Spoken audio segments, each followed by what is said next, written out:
Halo, halo teman-teman, selamat sore. Selamat sore semuanya.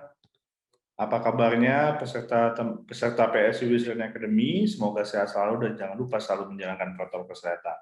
Selamat datang kembali di training kita pada sore hari ini. Jangan lupa menyalakan kameranya, memasang virtual background yang sudah punya, dan ikuti terus rangkaian acara kita pada hari ini untuk mendapatkan info-info mengenai pengembangan diri yang dapat kita menjadi pribadi yang luar biasa dan unggul. Perkenalkan, saya Romi. Saya akan menemani teman-teman semua dari awal hingga akhir sesi hari ini. Oke, hari ini program pembelajaran kita masih dalam topik yang sama, yaitu mengenai personal effectiveness, dan hari ini materi yang akan kita bahas mengenai conflict and stress management. Oke, sebelum kita lanjut, mungkin di sini saya lihat beberapa teman-teman join, jadi izinkan saya menjelaskan sedikit mengenai apa itu PSU Learning Academy. Oke, sebentar.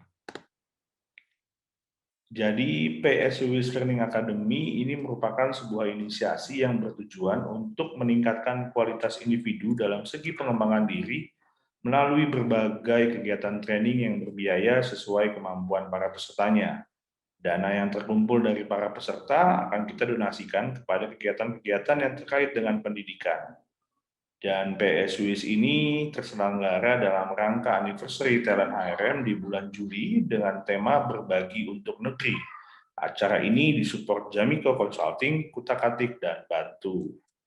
Nah, sebelumnya kami mengucapkan terima kasih banyak kepada teman-teman yang sudah berdonasi melalui link Bantu, dan kepada teman-teman yang berkenan untuk melakukan donasi kembali.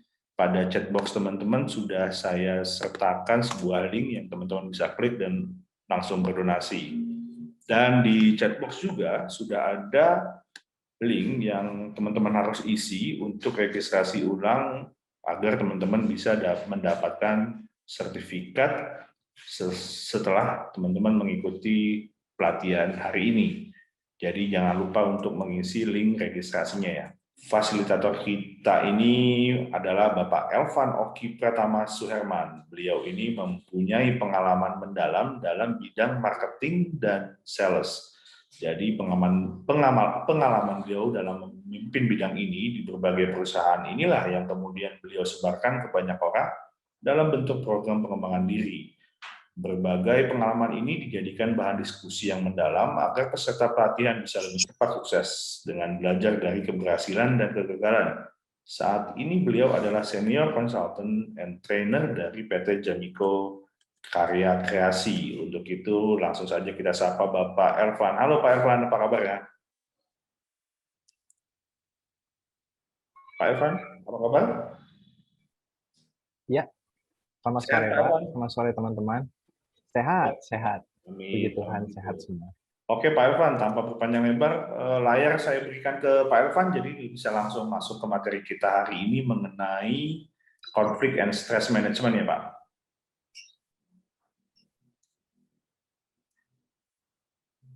Ya, betul Pak. Oke, silakan Pak Elvan.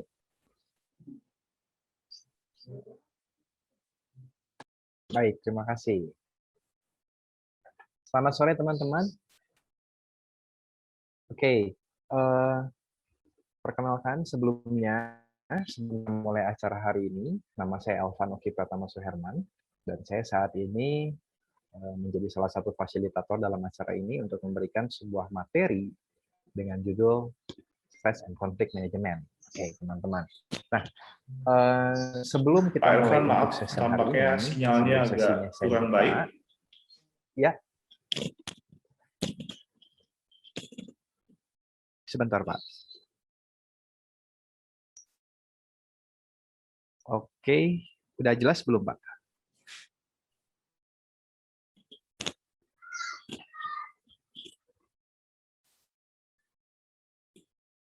Saya coba pakai double WiFi. Sudah terdengar, teman-teman? Sudah, Pak. Sudah, oke. Oke, sebelum sesinya saya buka, saya juga mau menyampaikan beberapa aturan yang boleh dilakukan ya di dalam acara ini. Jadi teman-teman boleh bertanya sama saya lewat chat. Jadi saya buka.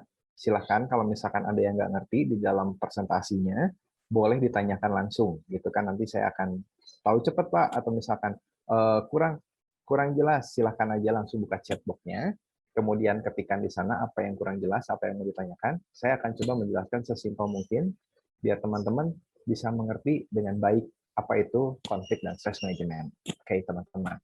Baik, kita mulai untuk konflik dan stress management. Oke. Apakah teman-teman sudah bisa melihat semuanya? Sudah, Pak. Sudah ya? Baik, Pak. Oke. Teman-teman, sebelum kita membahas tentang konflik manajemen, ya, atau manajemen konflik, gitu ya, saya mau tanya dulu nih sama teman-teman. Teman-teman ada yang tahu nggak apa sih manajemen konflik gitu? Maksudnya begini, ada beberapa yang bilang sama saya ketika saya membawakan materi ini, saat melakukan consulting ke suatu perusahaan, salah satu perusahaan itu pimpinannya bilang, kita menganut manajemen konflik. Oke. Nah, kira-kira di benak teman-teman semua nih, manajemen konflik itu apa, teman-teman? Apakah, pertanyaannya ya, salah satu manajemen yang mereka-reka membuat sebuah konflik, jadi ilmu yang membuat sebuah konflik itu terjadi, atau ilmu yang membuat mitigasi terhadap konflik. Nah, kira-kira teman-teman, yang mana nih yang menurut teman-teman sangat cocok untuk konflik dan stress management ini?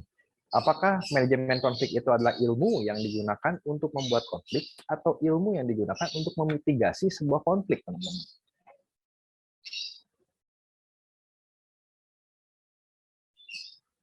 Oke, Kianka, mitigasi terhadap konflik. Oke, ada lagi yang mau menjawab?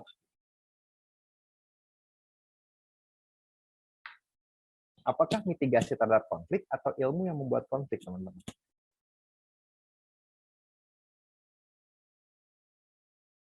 Kita ini interaktif ya, jadi maksudnya saya tidak mau menjadi monolog, karena ini sebuah materi yang cukup penting buat teman-teman gitu.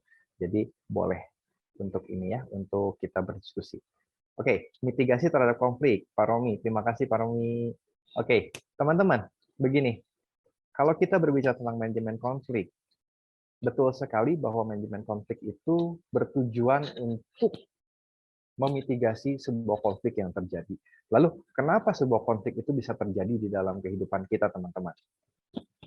Ya, karena kita sebagai manusia, sebagai makhluk sosial, kita itu selalu berinteraksi dengan orang-orang, teman-teman. Dengan lingkungan, dengan sebuah komunitas, dengan sebuah manajemen, di mana di dalam sebuah manajemen tersebut ada orang-orang di dalamnya. Maka yang namanya konflik ini pasti akan terjadi, teman-teman. Nah, manajemen konflik sendiri itu diciptakan atau dibentuk untuk melakukan mitigasi terhadap konflik-konflik yang terjadi, teman-teman.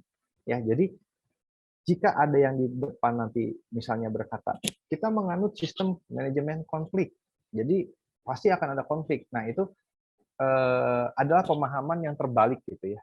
Pemahaman yang terbalik terhadap suatu kondisi yang disebut manajemen konflik. Karena begini, ada pengalaman-pengalaman yang boleh saya sharingkan sama teman-teman. Saya beberapa kali menangani perusahaan-perusahaan, terutama perusahaan keluarga, teman-teman. Jadi, saya lebih spesialis itu kepada suatu perusahaan, di mana perusahaan tersebut belum berbadan hukum, jadi perusahaan kecil yang menuju besar. Atau perusahaan berbadan hukum, tapi pemiliknya masih keluarga. Atau direksi-direksinya, board of director-nya masih sebuah keluarga. Gitu. Nah, masih satu klan, satu grup. Nah, di sana itu mereka itu sering sekali melakukan budaya-budaya di mana saya melakukan manajemen konflik di dalam perusahaan. Tapi manajemen konflik yang dimaksud sama mereka adalah karyawan-karyawan yang ada di dalam perusahaan tersebut memang sengaja dibuat konflik. Wah, ini pertanyaan yang menarik ya. Bagaimana ketika manajemen konflik itu digunakan untuk sesuatu yang sengaja diciptakan? Jadi konflik itu sengaja diciptakan. Apakah itu benar? Gitu ya, menurut teman-teman. Apakah benar ketika manajemen konflik itu digunakan untuk sengaja atau dengan sengaja untuk membuat sebuah konflik di dalam suatu perusahaan?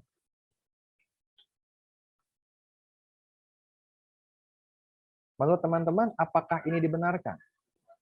Apakah benar ketika manajemen konflik dengan sengaja itu digunakan untuk membuat sebuah konflik di dalam perusahaan? Nah, jawaban-jawabannya akan kita temukan di dalam materi ini, gitu teman-teman ya. Oke, kita masuk ke dalam slide pertama ya. Nah, ini adalah sebuah definisi tentang manajemen konflik, teman-teman. Jadi, saya punya dua definisi yang saya ambil dan diakui gitu ya. Yang pertama itu adalah gini, situasi yang terjadi ketika ada perbedaan pendapat atau perbedaan cara pandang di antara beberapa orang, kelompok, atau organisasi. Jadi syarat terjadi konflik itu udah jelas ya, bahwa tidak mungkin monolog, tidak mungkin satu orang, teman-teman. Jadi konflik itu akan terjadi ketika ada perbedaan cara pandang antara beberapa orang. Lebih dari satu, dua mungkin, tapi tidak seorang. Atau perbedaan pendapat antar sebuah kelompok. Itu juga akan menyebabkan terjadinya yang namanya konflik gitu. Yang satu lagi, manusia-manusia atau kelompok manusia dengan sebuah organisasi. Bisa terjadi ketika misalkan saya sebagai karyawan, saya punya konflik dengan perusahaan atau dengan sebuah organisasi. Kalau misalkan di dalam pendidikan, mungkin saya sebagai anggota OSIS, saya akan punya konflik dengan lembaga atau organisasi OSIS, atau saya punya konflik dengan BEM gitu di kampus gitu ya. Nah, itu mungkin saja terjadi. Kenapa? Karena setiap orang, setiap manusia punya pemikiran yang berbeda. Nah, pemikiran yang berbeda ini didasari oleh sesuatu yang disebut ego, teman-teman. Jadi bagaimana kita bisa memahami situasi ini itu akan kita bahas di dalam manajemen konfliknya. Tadi yang pertama saya sudah bilang bahwa manajemen konflik itu bisa digunakan sebagai mitigasi konflik, itu tujuannya. Tapi apakah benar jika manajemen konflik itu kita sengaja buat untuk membuat sebuah konflik? Karena ini sering terjadi, teman-teman. Terutama di area sales and marketing. Jadi ketika misalkan di dalam suatu perusahaan, seperti yang saya sekarang sedang jalanin gitu ya, saya punya beberapa tim marketing. Di dalam tim marketing tersebut ada beberapa leader, gitu kan. Saya dengan sengaja membuat manajemen konflik itu terjadi, teman-teman. Jadi saya membuat konflik di antara grup-grup tersebut untuk terjadinya persaingan, gitu ya. Jadi ada juga yang dilakukan itu untuk kesengajaan, kepentingan. Kenapa? Karena ketika manusia, ketika satu organisasi, ketika satu divisi berada di dalam zona-zona yang memang nyaman, itu perlu digerakkan. Itu pemikiran dasarnya daripada manajemen konflik ini, kenapa dibuat sengaja. Jadi ada orang yang beranggapan bahwa manajemen konflik itu dengan sengaja dibuat untuk menciptakan konflik. Sebetulnya adalah untuk bagaimana memitigasi konflik, gitu ya. Itu yang benar. Jadi yang benar itu untuk memitigasi konflik. Namun sekarang berubah dan berkembang, kita gunakan konflik ini untuk membuat sesuatu yang lebih baik, gitu. Jadi biar bergejolak ceritanya seperti itu. Nah, definisi yang kedua, teman-teman.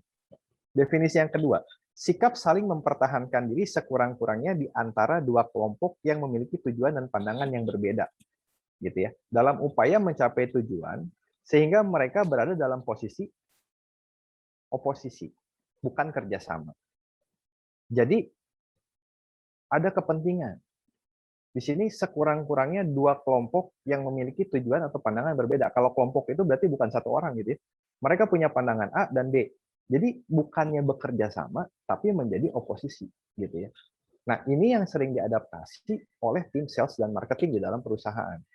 Ketika kelompok dari leader A dengan kelompok dari leader B itu tidak kerjasama, tapi saling menjadi oposisi untuk mencapai yang terbaik. Jadi tujuannya dulu yang harus kita lihat, gitu ya. Tapi di dalam tujuan yang baik pun, yang namanya konflik pasti menimbulkan sifat-sifat atau dampak-dampak yang kurang baik terhadap suatu organisasi. Walaupun dapat diakui sesuai dengan penelitian dan teorinya, bahwa di dalam manajemen konflik, konflik yang terjadi tidak selalu negatif. Namun, di dalam sebuah kelompok kerjasama, ini pasti akan menimbulkan sesuatu yang menghambat, teman-teman. Gitu ya. Nah, kenapa sih penting untuk kita tahu tentang manajemen konflik ini? Ya, karena kita hidup itu tidak terlepas dari yang namanya konflik, teman-teman. Gitu ya. Kalau misalnya teman-teman menyadari gitu ya, di dalam keseharian kita pun yang namanya konflik itu pasti akan terjadi, mungkin dengan tetangga, dengan keluarga sendiri, dengan orang tua, dengan adik kakak gitu ya, dengan teman, itu pasti akan ada konflik. Kenapa? Karena mereka masing-masing memiliki pemikiran yang berbeda gitu ya. Tapi apakah konflik tersebut selalu jelek? Enggak juga. Apakah konflik menimbulkan sesuatu yang jelek? Betul gitu ya. Jadi gimana ini Pak? Konflik kok kadang bisa bagus, kadang bisa jelek gitu ya. Tadi dikatakan konflik bisa membuat kerusakan, tapi konflik juga bisa dilakukan dengan sengaja untuk menimbulkan sesuatu yang baik. Jadi tergantung yang pakainya, teman-teman. Gitu ya. Karena konflik itu memang harus tercipta. Biar apa? Biar terjadinya beragam. Jadi kadang-kadang gini, saya berbicara dengan seorang YouTuber. Kebetulan teman-teman saya menjadi seorang YouTuber. Kalau YouTuber kan nyari subscribe ya. Dia nyari subscribe, nyari like gitu ya. Di mana dia sangat menyadari bahwa pemikiran orang-orang itu terhadap konten yang disediakan tidak selalu sama, teman-teman. Jadi ada orang yang menilai konten tersebut bagus, ada orang yang menilai konten tersebut jelek gitu kan.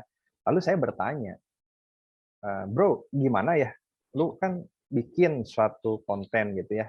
Menurut lu udah bagus gitu. Tim kreatif kamu bagus. Tapi kok subscriber-nya sedikit gitu. Kenapa subscriber-nya tidak banyak? Kenapa banyak yang dislike? Banyak komen-komen yang negatif malahan. Dia bilang begini, Van, kalau kita membuat suatu konten, tentu ada pro dan kontra.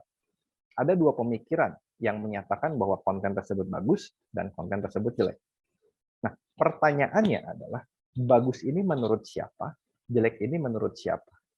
Kalau saya dengan sengaja peduli terhadap noise yang ada di luar, dia bilang seperti itu ke saya, lalu yang jelek itu kemudian saya masukkan ke dalam pikiran saya, bahwa wah ini jelek kontennya, wah saya nggak bisa nih dengan konten seperti ini, saya harus berubah gitu ya. Lalu originnya dia akan hilang. Dia bilang originalitas saya akan hilang, karena tim kreatif saya sudah membuat ini sebaik mungkin dengan dasar-dasar yang baik gitu. Tapi saya nggak bisa menjadi seperti orang lain. Jadi di sini masalahnya adalah like or dislike gitu ya teman-teman. Nah, terjadi konflik antara kelompok yang like dengan kelompok yang dislike, saling menyerang gitu ya. Yang saya suka dengan si ini, saya tidak suka dengan si ini. Kemudian teman saya itu bilang gini, ketika saya mau mengikuti orang-orang banyak yang setuju dengan saya menjadi mereka. Saya tidak menjadi diri saya sendiri. Tapi saya juga perlu filter. Kalau dari 10, 9 menyatakan tidak, bukan berarti mereka semua tidak suka secara individu dengan saya, tapi bisa terjadi juga memang saya yang jelek gitu. Gitu ya, teman-teman. Jadi kita perlu kedewasaan dalam mendefinisikan sebuah konflik. Kadang-kadang kita merasa kita itu benar, paling benar gitu. Bahwa saya yang paling baik, saya yang paling hebat, saya yang paling perfect dalam segala hal.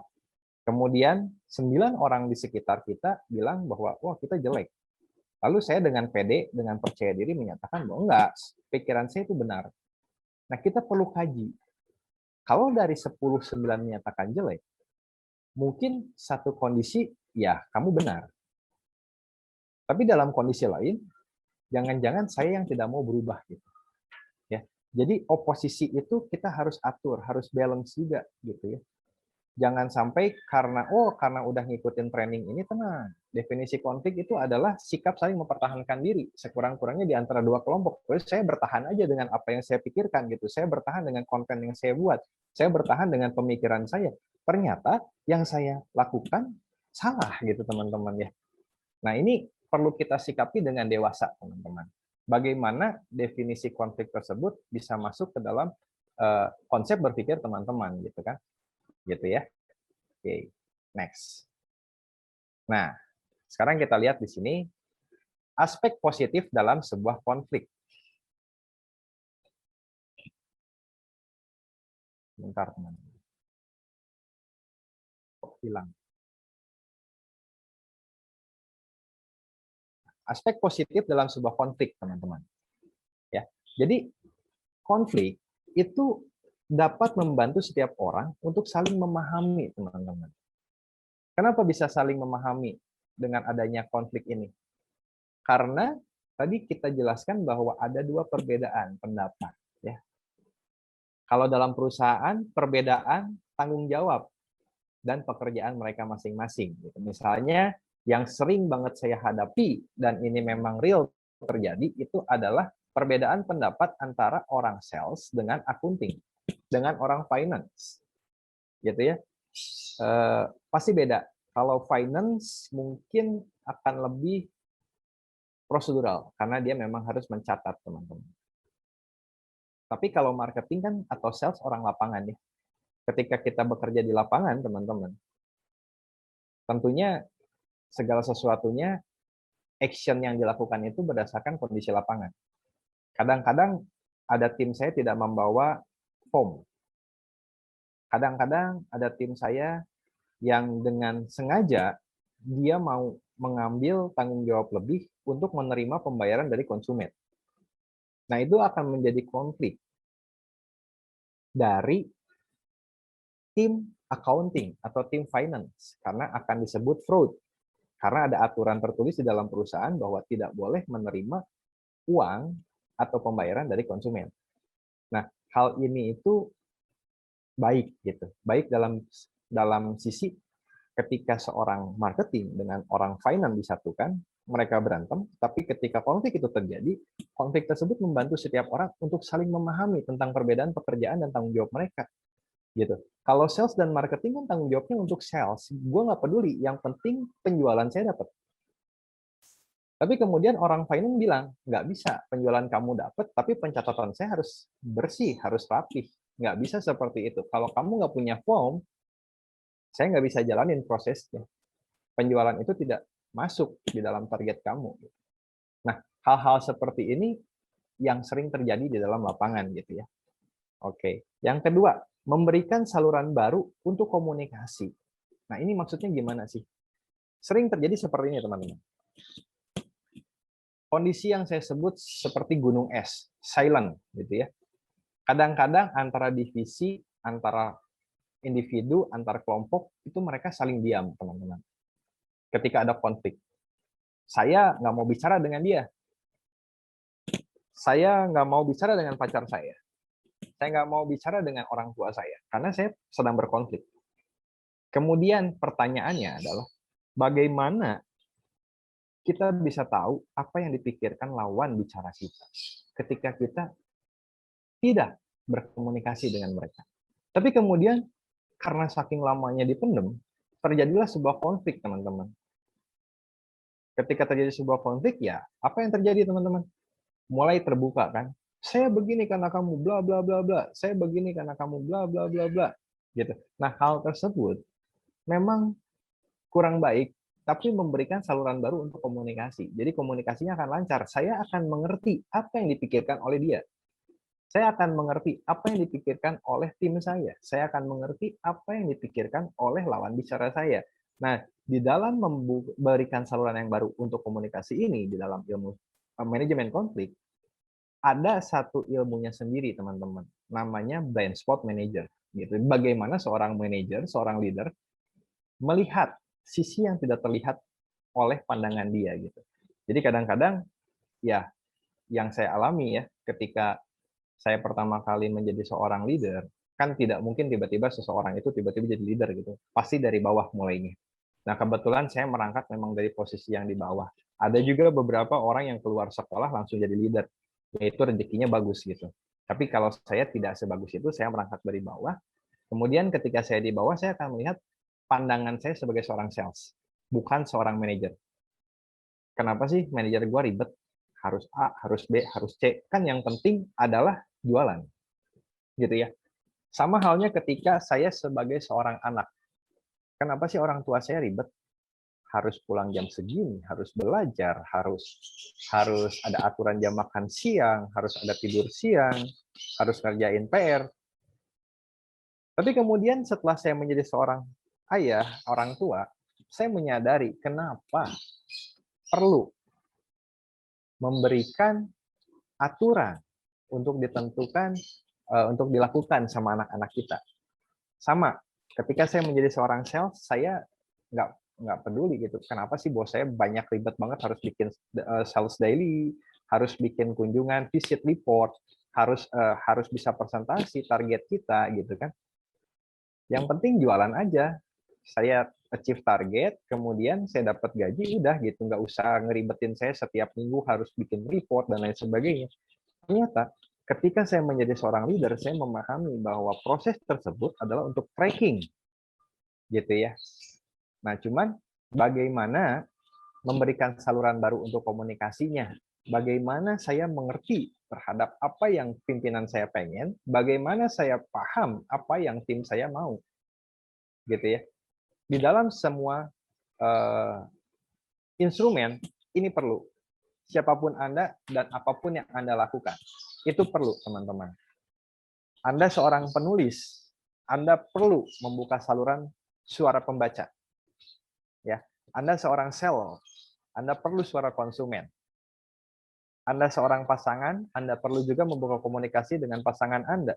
Begitupun kalau misalkan Anda menjadi seorang orang tua, ya tentu Anda harus bisa membuka komunikasi dengan keluarga Anda, dengan anak Anda gitu ya. Oke. Yang selanjutnya adalah menumbuhkan semangat baru pada staff. Jadi, setelah kita membuka saluran komunikasi, tentunya kita akan punya rekonsiliasi.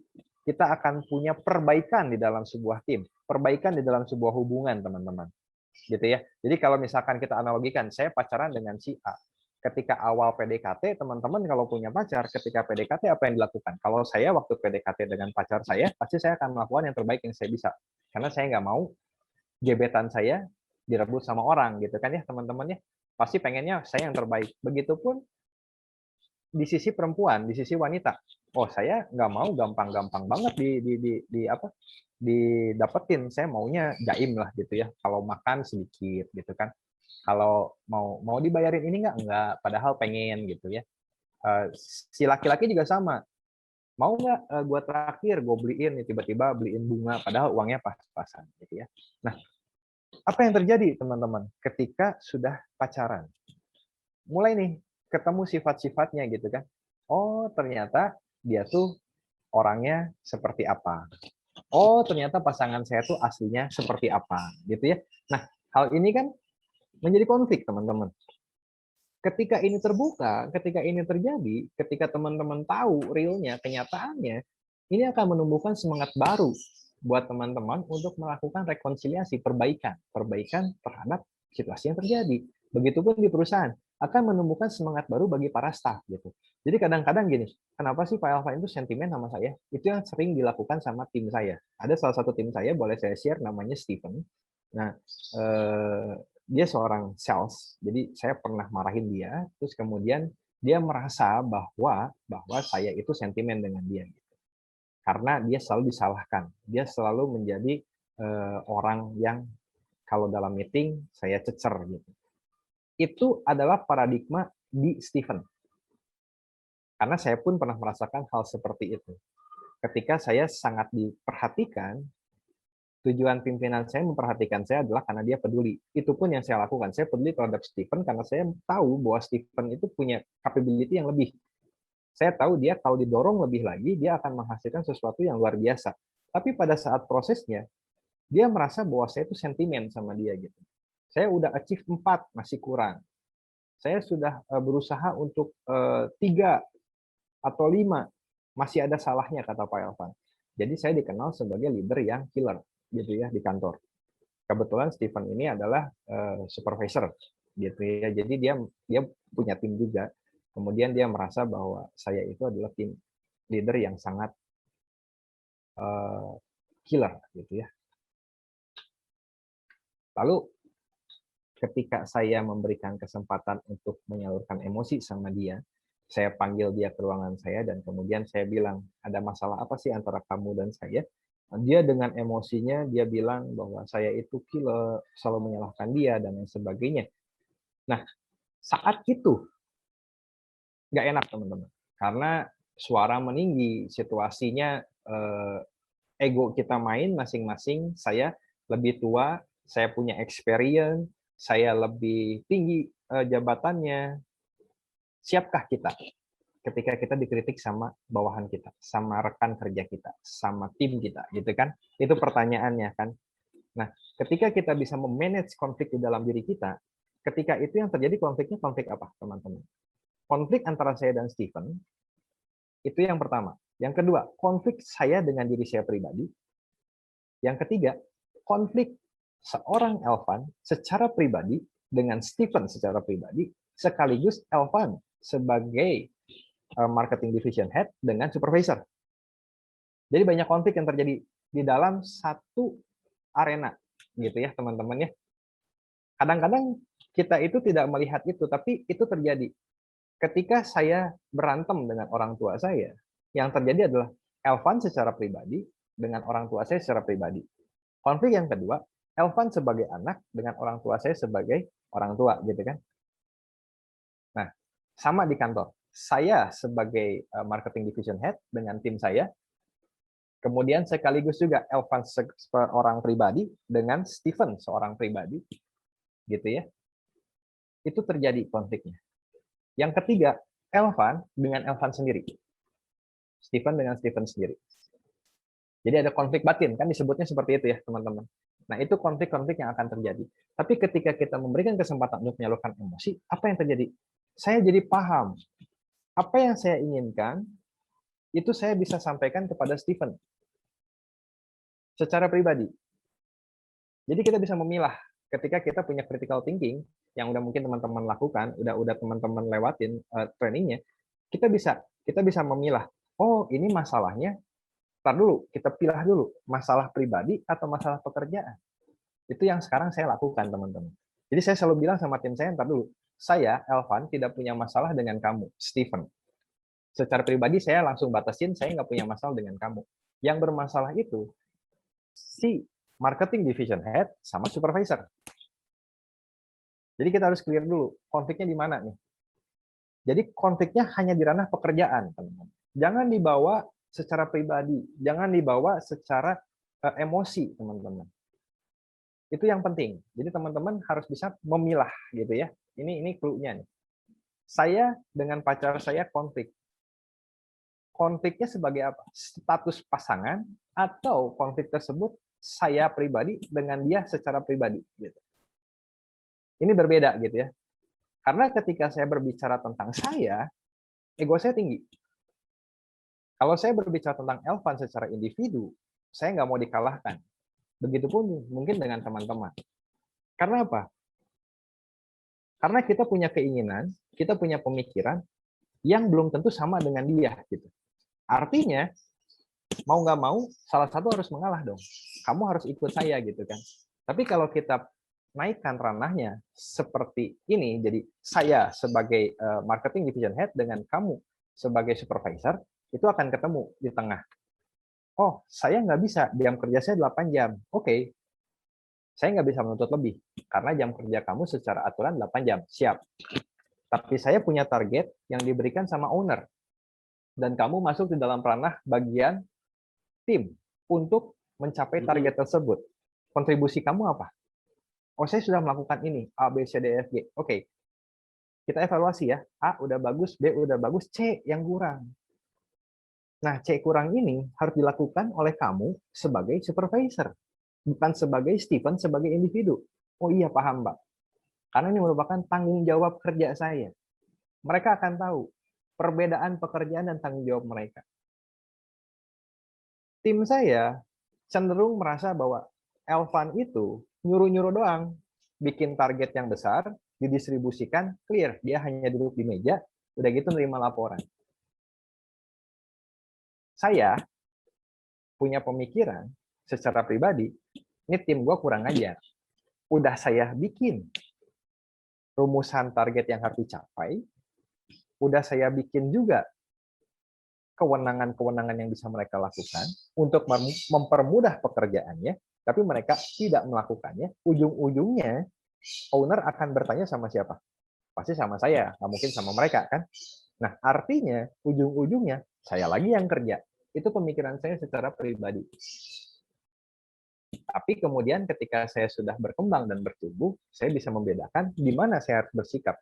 Saya sebagai Elvan atau sebagai level manajerial. Ketika saya sebagai level manajerial, saya akan menyadari bahwa tanggung jawab saya untuk membuat tim saya maju. Tanggung jawab saya untuk mengantar mereka, mempermudah mereka mencapai target, teman-teman. Jadi, kalau si owner bertanya sama saya, sudah wajar, layak, dan sepantasnya. Karena saya diberi tanggung jawab lebih atas mereka. Gitu. Artinya saya nggak boleh sakit hati sebagai individu. Gitu ya. Jadi saya tidak punya toksik ketika pekerjaan yang saya lakukan bikin saya stres. Gitu. Ya, jadi kita memberikan kesempatan untuk menyalurkan emosi. Oke, yang terakhir, menghasilkan distribusi sumber tenaga yang lebih merata dalam organisasi. Nah, ini yang saya maksud tadi. Distribusi sumber tenaga yang lebih merata di dalam organisasi. Saya nggak perlu capek-capek marah, batin, dan stres sebagai individu. Cukup saya marah di tempat itu sebagai seorang manajer, sebagai marketing division head. Udah gitu, clear. Saya pulang ke rumah, hubungan saya dengan Stephen berubah menjadi seorang teman. Bukan lagi seorang atasan dengan stafnya. Bukan lagi rekan kerja. Nah, hal ini sangat menghasilkan distribusi sumber tenaga yang lebih merata di dalam organisasi.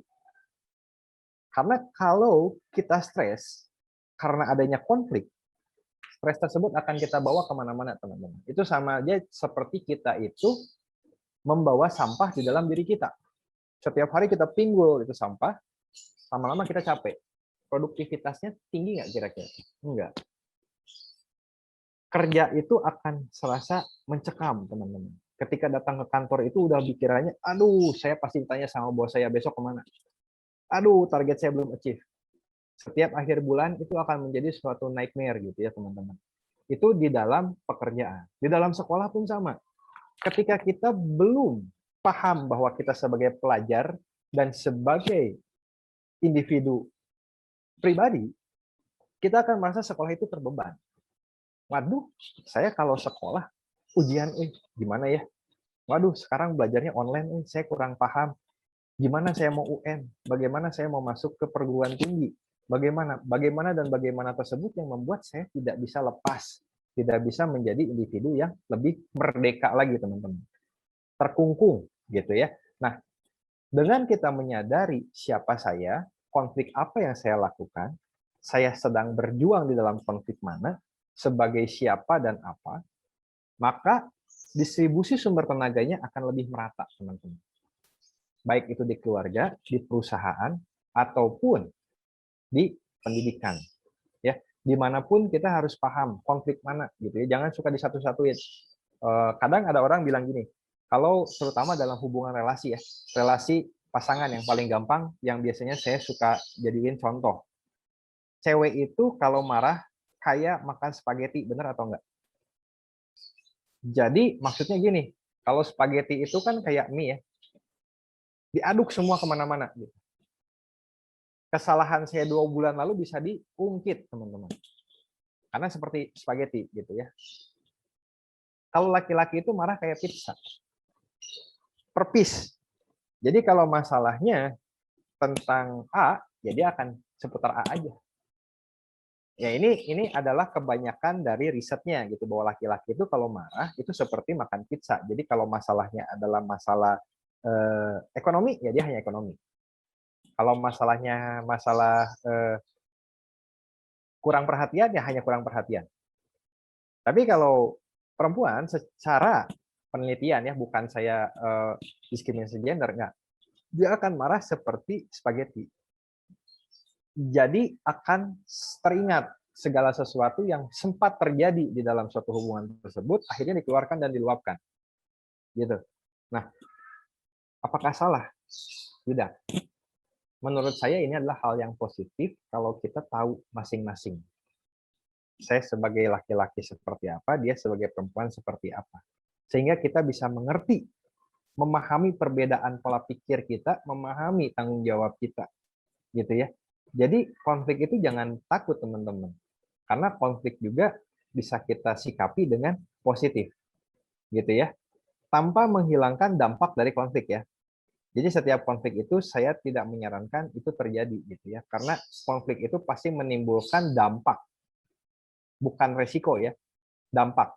Dampak itu terjadi setelah adanya resiko gitu. Nah, dampak itu pasti akan membekas. Tapi kita bisa untuk memitigasi hal tersebut dengan manajemen konflik, sehingga konflik yang terjadi punya nilai positif. Ya ini yang saya sebutkan tadi. Membantu setiap orang saling memahami tentang perbedaan pekerjaan tanggung jawab mereka. Ketika berantem, ketika terjadi perdebatan, dampaknya pasti ada. Gitu. Mungkin dampak negatif yang tidak terasa secara langsung, gitu ya. Tapi hal tersebut bisa kita perbaiki perlahan atau cepat setelah kita memahami perbedaan kita. Setelah kita memahami komunikasi yang baik seperti apa, setelah kita menumbuhkan semangat terhadap lawan bicara kita, terhadap lawan konflik kita, ketika kita memberikan kesempatan mereka menyalurkan emosi, hal itu bisa diperbaiki, teman-teman. Gitu ya. Oke. Next. Penyebab konflik. Ada 7 dari apa yang saya rangkum. Yang pertama, batasan pekerjaan yang tidak jelas. Ini teman-teman paling sering terjadi ini di dalam perusahaan adalah batasan kerjaan. Jadi gini, teman-teman kalau memasuki dunia kerja, ya kebanyakan notabene itu saya kan juga melakukan beberapa interview ya terhadap kandidat-kandidat calon sales dan marketing. Ada yang dari SMA sampai universitas, ada juga yang profesional. Jadi udah pernah bekerja di tempat lain, jadi bukan fresh graduate maksudnya, bukan orang yang pertama kali kerja, dia udah menjadi leader di tempat lain, kemudian dia masuk bekerja di kami gitu kan. Nah, ketika di interview, hal yang pertama ditanyakan bukan job desk, teman-teman. Kalau saya tanya, ada yang mau ditanyakan, Pak, Bu? Mereka hanya bertanya, jadi saya dapat berapa, Pak? Gitu ya. Jadi mereka lebih mempertanyakan haknya, bukan kewajibannya. Begitupun perusahaan. Perusahaan lebih menawarkan iming-iming. Kalau Bapak bergabung di tempat kami, Bapak akan mendapatkan benefitnya gaji pokok selama 12 kali setahun plus gaji ke-13 bonus. Bapak akan mendapatkan insentif, Ibu akan mendapatkan insentif gila, bla bla bla bla bla. Akan mendapatkan reward trip liburan ke Hong Kong atau kemana dengan ketentuan sebagaimana ditentukan aturannya A, B, C, D, F, G gitu ya.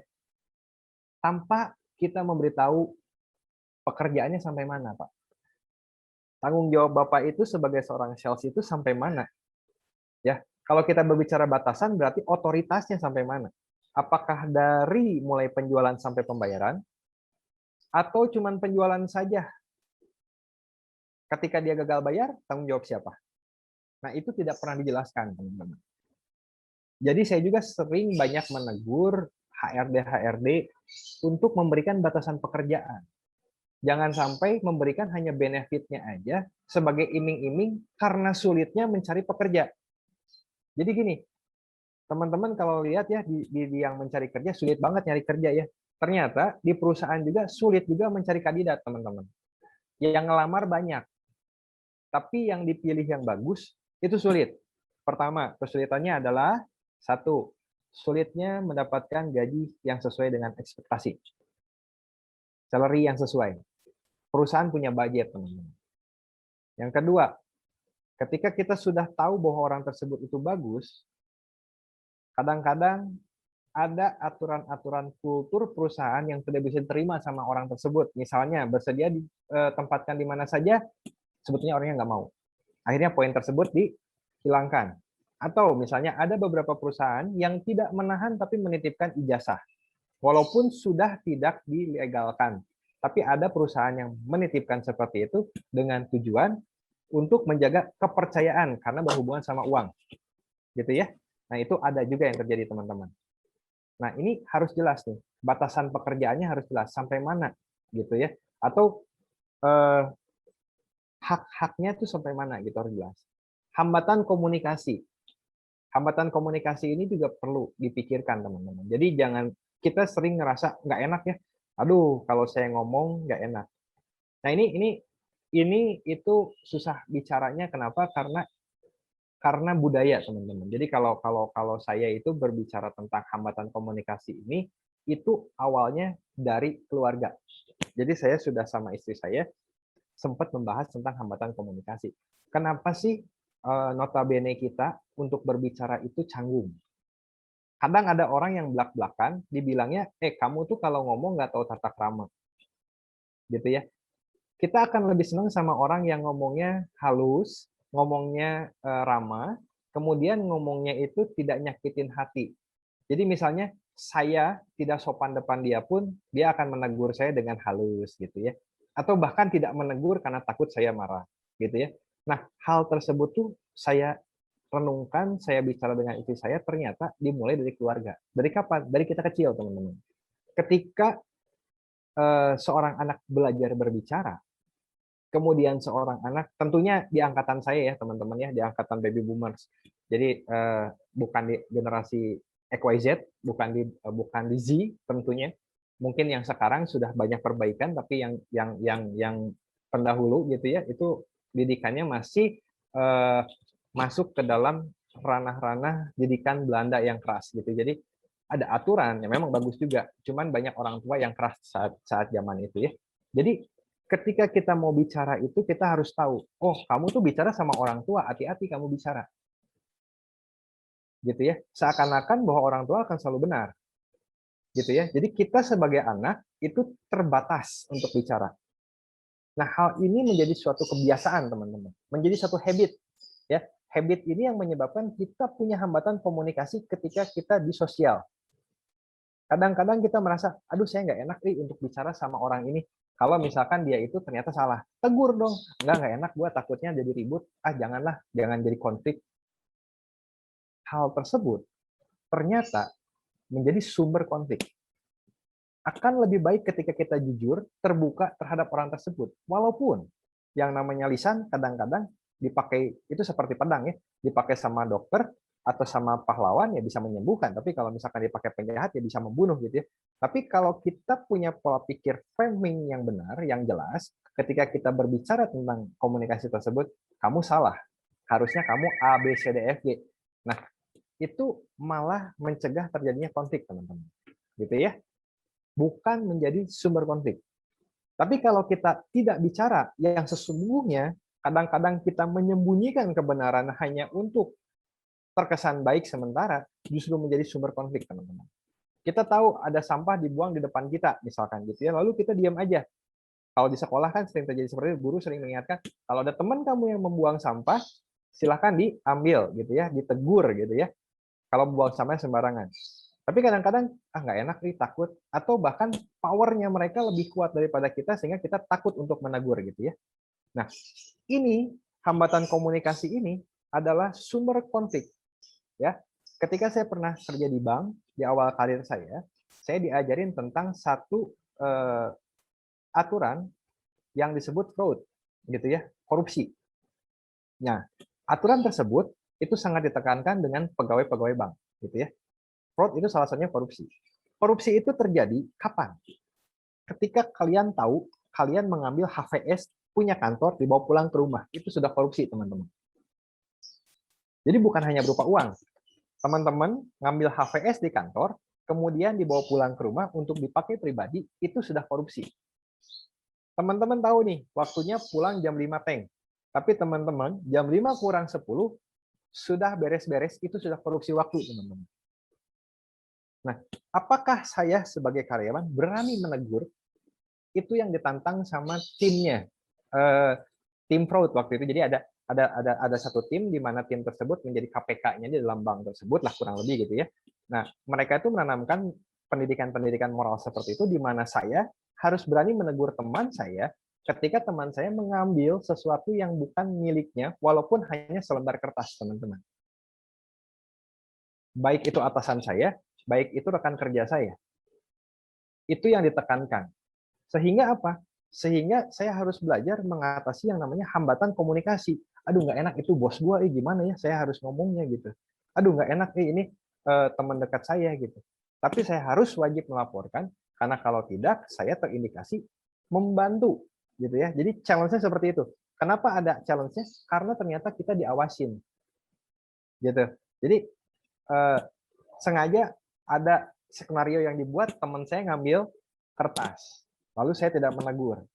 Itu ada yang mengawasi teman-teman gitu. Jadi ketahuan gitu ya. Nah itu saya rasa gaming yang bagus ya, game yang cukup bagus untuk membuat kita berani melakukan komunikasi gitu, yang benar gitu ya.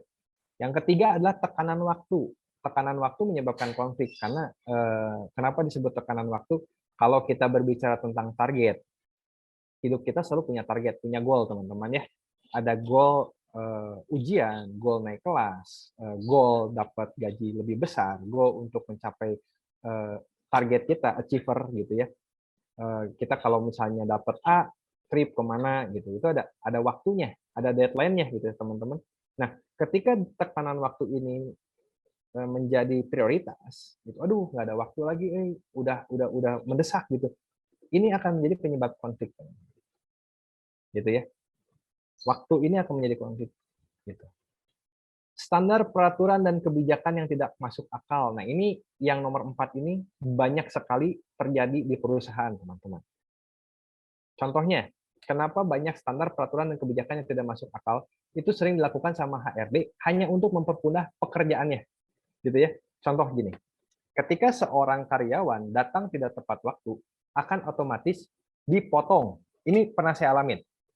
Ya, jadi saya kalau masuk jam 8, saya datang jam 8:05, itu saya kena potongan. Potongan langsung final gaji saya. 1 hari saya terlambat, 5 menit toleransinya, saya dipotong 50.000, tergantung gajinya. Jadi kalau misalnya gajinya lebih besar, mungkin potongannya bisa 100 sampai 200.000. Tapi kalau gajinya masih standar 50.000 gitu. Jadi udah jelas ya aturannya, ketika saya datang lebih dari jam 8, saya akan kena potongan 50.000 gitu ya. Biasanya terjadi di pabrik. Ada beberapa perusahaan juga yang memang perusahaan tersebut konvensional menggunakan standar ini, telat dipotong gitu ya. Tapi telat lebih dari 5 kali kena SP. Pertanyaan saya, kalau saya sudah mendapatkan hukuman final, untuk apa SP tersebut diberikan? Nah, disebut itu yang disebut peraturan dan kebijakan yang tidak masuk akal. Karena ketika saya sudah dipotong final, artinya saya sudah merasakan pain secara langsung. SP tersebut hanya akan menambah penderitaan saya, bukan memperbaiki sikap saya, karena dengan adanya SP, saya bisa terancam keluar. Jadi banyak sekali HRD dan aturan-aturan manajemen yang mereka sudah berganti nama dari HRD menjadi HC, Human Capital. Ini beda ya teman-teman, antara HRD dengan HC. Itu beda sebetulnya. Tapi job desk-nya banyak yang masih disamakan. Gitu. Karena perbedaan nama tersebut tentunya fungsi kerjaannya beda seharusnya gitu ya, tapi masih samakan. Dan ini juga banyak saya temui menjadi saya teguran buat mereka karena saya memberikan masukan, ada yang harus diperbaiki di sini di standar peraturan kebijakan yang tidak masuk akal ini gitu ya. Kadang-kadang mereka membuat aturan yang dimana sakit. Kalau memberikan surat sakit akan dipotongnya 50%. Itu aturan yang menguntungkan perusahaan. Jadi kalau kamu nggak masuk, kamu dipotong 100%. Tapi ketika kamu ada surat sakit, kamu dipotong cuma 50%. Seakan-akan suatu keuntungan ya. Sebetulnya kalau kita telusur balik teman-teman, kita bekerja itu seharusnya yang berhutang itu karyawan terhadap perusahaan atau perusahaan terhadap karyawan. Kalau framing kita benar.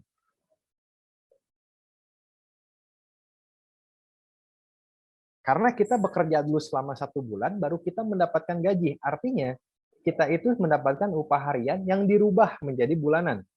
Walaupun sistemnya masuknya karyawan, bukan buruh harian lepas. Tapi semua diatur dalam undang-undang, gitu ya teman-teman ya. Dalam undang-undang pekerja, gitu ya.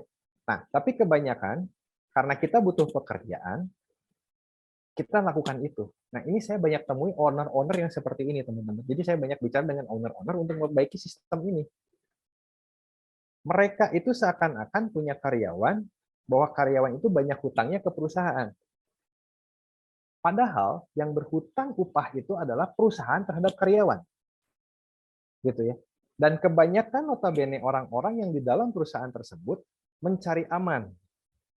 karena punya kepentingan yang menyebabkan terjadinya konflik hukum yang tidak adil di dalam perusahaan tersebut.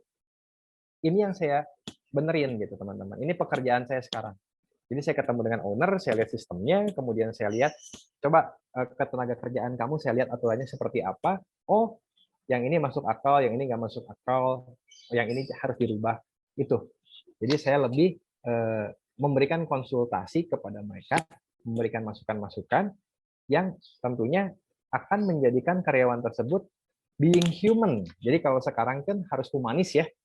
Jadi sekarang lagi digelar itu bagaimana karyawan tersebut menjadi manusia yang lebih baik gitu teman-teman ya. Jadi kita perlu standarnya harus kita atur gitu ya. Oke.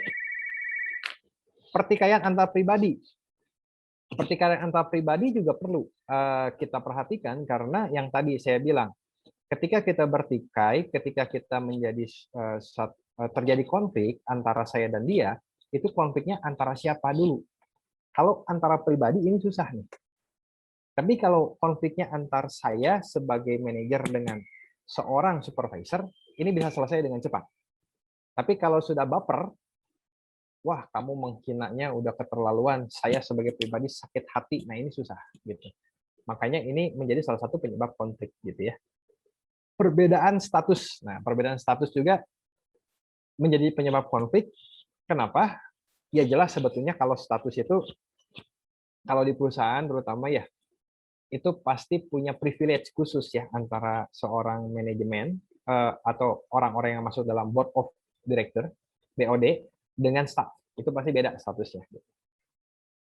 Tapi ada yang menyamakan tolak ukurnya, gitu ya. Nah ini yang tadi berhubungan sama nomor 4, standar peraturan dan kebijakan yang tidak masuk akal. Kebanyakan untuk board of director itu memiliki privilege yang lebih banyak dibandingkan staff. Jadi ada aturan-aturan yang tidak diberlakukan terhadap mereka. Padahal, kalau kita berbicara board of director, walaupun dia adalah owner-nya, mereka tetap karyawan. Di dalam sistem organisasi ya. Karena mereka masuk dalam BOD gitu. Mereka punya saham dalam perusahaan tersebut, tapi mereka BOD. Berarti punya dua fungsi, satu pemilik, satu karyawan. Cuman posisinya sebagai leader. Nah ini yang sering dilupakan sama perusahaan-perusahaan, sama owner-owner yang sering saya ketemu gitu.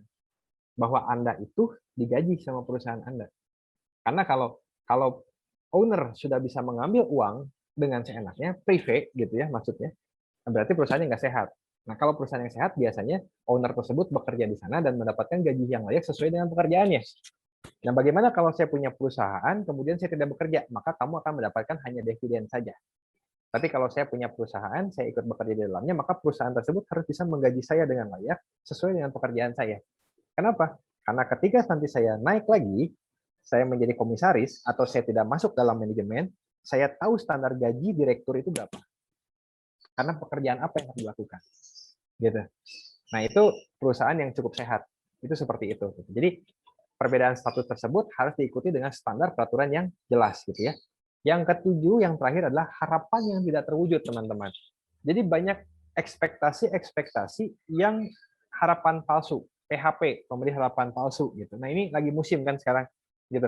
Nah, ini menjadi konflik, teman-teman. Jadi kalau kita punya ekspektasi, kita punya harapan, dimanapun kita berada ya, tentunya ketika kita punya relasi antara A dan B, kita punya harapan terhadap A dan B tersebut ya teman-teman ya.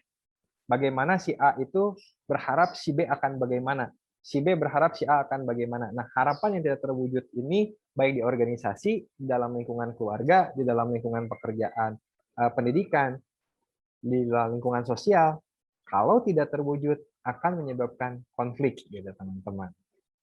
Nah, jadi inilah sesi kita yang pertama teman-teman ya, penyebab konflik. Jadi kita sudah belajar bagaimana konflik manajemen ini diciptakan, untuk apa fungsinya, kemudian konflik manajemen juga punya sisinya, positifnya ada, negatifnya juga ada, kemudian apa yang menjadi penyebab konfliknya kita sudah ada gitu teman-teman.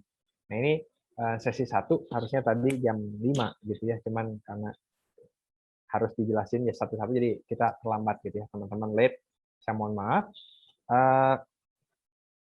ada yang mau ditanyakan nggak? Boleh gitu. Jadi nanti silahkan aja di chat. Nanti saya akan jawab. Sebelum kita masuk ke sesi 2, saya akan jawab dulu nih. Dari yang tadi saya paparkan, apa yang kurang jelas, boleh teman-teman tanyakan. Kira-kira seperti itu.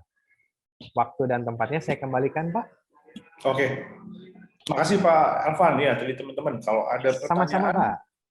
kalau ada pertanyaan, monggo ada pertanyaan di tadi sesi pertama, monggo dituliskan di chat box. Nanti akan kita bahas pada saat kita masuk ke sesi 2, seperti kata Pak Ervan. Monggo di chat box. Tapi sebelum kita lanjut lagi, kita kan seperti biasa bermain games, ada hadiah jutaan rupiah yang akan kita share kepada teman-teman. Jadi kita ada hadiah senilai voucher training senilai 1 juta rupiah persembahan Talent HRM. Peraturannya seperti biasa, teman-teman yang sudah tahu jawabannya, monggo menulis jawabannya di chat box. Kemudian nama dan jawaban yang benar dan sampai tercepat di chat box saya akan panggil dan teman-teman yang terpanggil langsung buka video dan unmute dan menjawab pertanyaannya. Oke? Sudah siap teman-teman?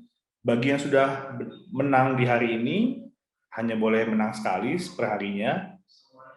Kalau mau menang lagi, besok masih ada hadiah jutaan rupiah. Oke, supaya mempersingkat waktu, kita langsung masuk ke pertanyaan pertama. Siap-siap ya teman-teman? Oke, pertanyaan pertama itu apa? Kita lihat. Nah, teka-teki nih. Jadi siap-siap ya. Tidak memiliki lubang kunci, tapi punya banyak kunci yang bisa dipakai. Benda apakah itu? Ayo, sudah ada yang bisa jawab? Tidak memiliki lubang kunci, tapi punya banyak kunci yang bisa dipakai. Benda apa ini? Saya kasih clue sedikit, itu dia yang biasa kita mainin. Jang, jang, jang, jang. Musik. Bisa menghasilkan musik. Oke, Rosyadi Husin. Rosyadi Husin.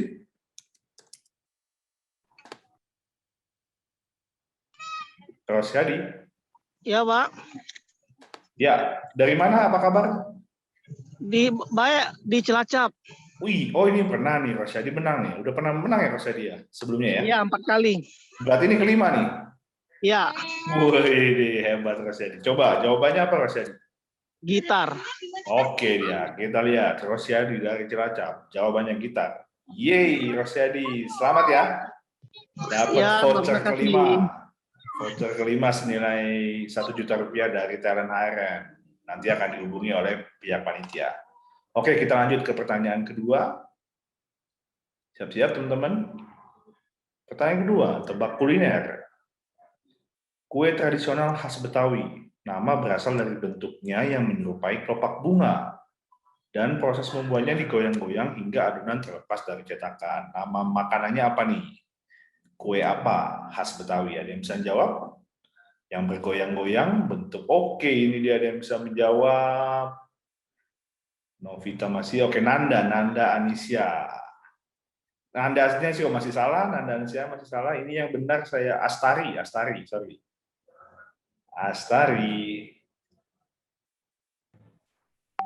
Pak. Astari apa kabar? Baik, Pak. Asalnya dari mana? Di mana posisi? Saya dari Pontianak, Pak. Oh iya, Astari Pontianak nih ya. Terjauh Iya, Pak. saat ini. Oke, jawabannya Astari? Kembang goyang. Kembang goyang. Oke, kita lihat jawabannya Astari benar atau tidak. Yeay, Astari dapat voucher training senilai 1 juta rupiah dari Talent HRM ya. Selamat ya Astari. Ya, Pak. Makasih, Pak. Sama-sama Astari, semoga bermanfaat ya vouchernya. Kita langsung saja ke pertanyaan ketiga. Siap-siap ya teman-teman ya. Pertanyaan ketiga. Oke, tebak kata nih, ada berapa huruf kah? 3, 6, 7. 7 huruf. Dan huruf bantunya M. Oke, siap-siap. Pertanyaannya. Menghargai diri secara berlebihan. Oh, dia terlalu menghargai tapi berlebihan nih kawan-kawan. Ada yang bisa menjawab? SMKN 16 Nazla. Nazla. Ya. Ya, Nazla, apa kabar? Baik, Pak. Dari mana Nazla? Dari Jakarta. Oh ini kota Jakarta. Oke, jawabannya Nazla. Sombong. Sombong. Kita lihat jawabannya apakah benar. Oke Nazla, dapat voucher training senilai 1 juta rupiah untuk persembahan Iya. talent HRM. Selamat ya Nazla ya. Terima kasih, Pak. Sama-sama Nazla, terima kasih. Oke, kita masuk ke pertanyaan keempat. Siap-siap ya.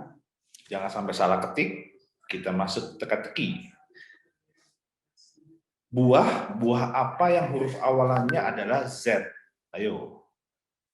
Buah apa yang awal hurufnya? Oke, Rosyadi tadi sudah menjawab ya. Kita pindah ke Irma. Irma masih salah jawabannya. Novita.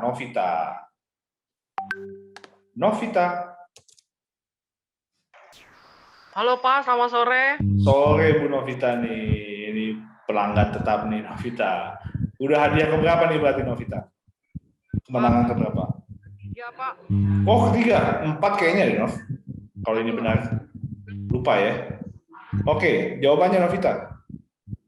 Buah Oke, zaitun. Kita coba lihat jawabannya. Oke, Novita, selamat dapat voucher training senilai 1 juta rupiah dari talent HRM. Selamat ya Novita. Thank you. Pak. Pertanyaan terakhir, kita lanjut ya. Oke, ini dia pertanyaan kelima. Jalan-jalan.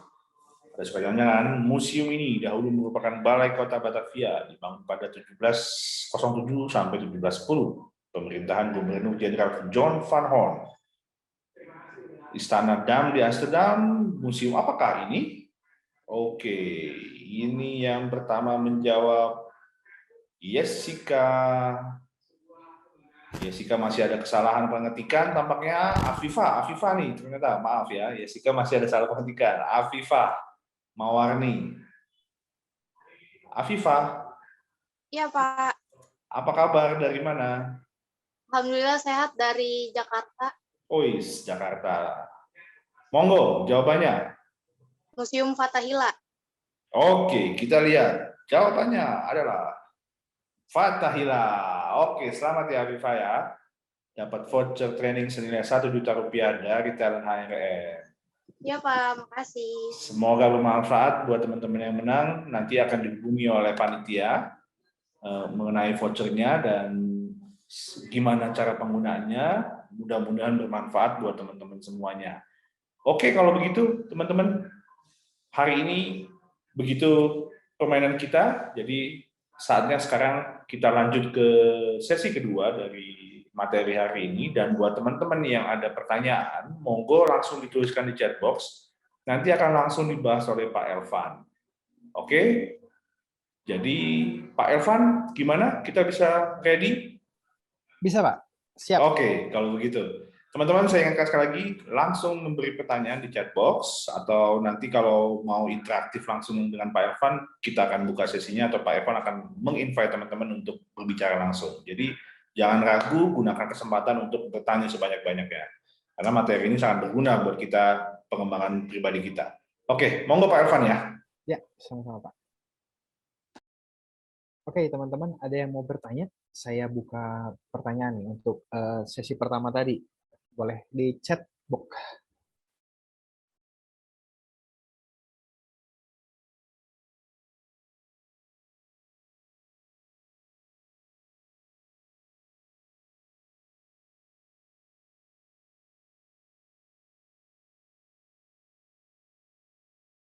Halo. Teman-teman, ada yang bertanya? Monggo loh, jangan malu-malu. Tuliskan saja pertanyaannya di chat box. Tampaknya belum ada Pak Elvan. Belum ada. Oke, kalau Oke, belum lanjut. ada, saya akan lanjutkan ke sesi kedua ya, teman-teman ya.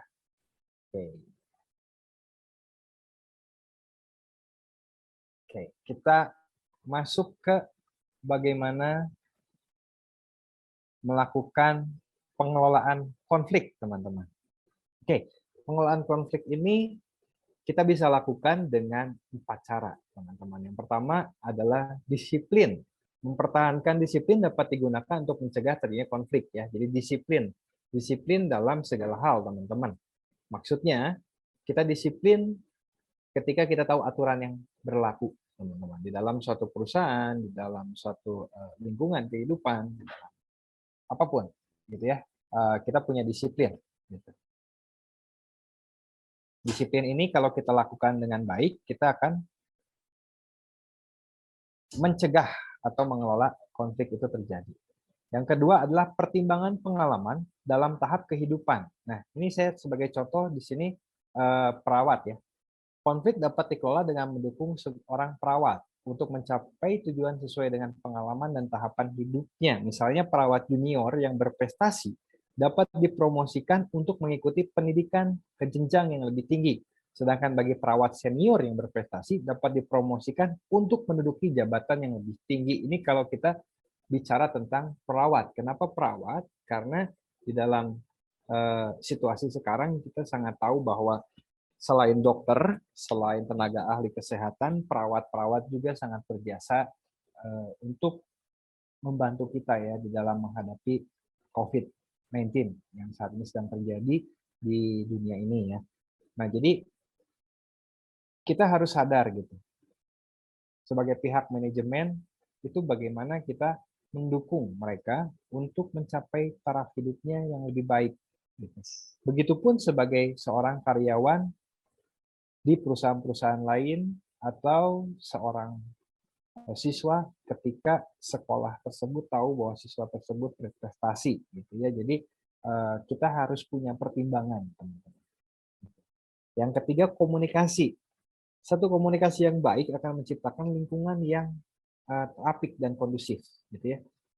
Suatu upaya yang dapat dilakukan seorang manajer untuk menghindari konflik adalah dengan menerapkan komunikasi yang efektif dalam kegiatan sehari-hari yang akhirnya dapat dijadikan sebagai satu cara hidup.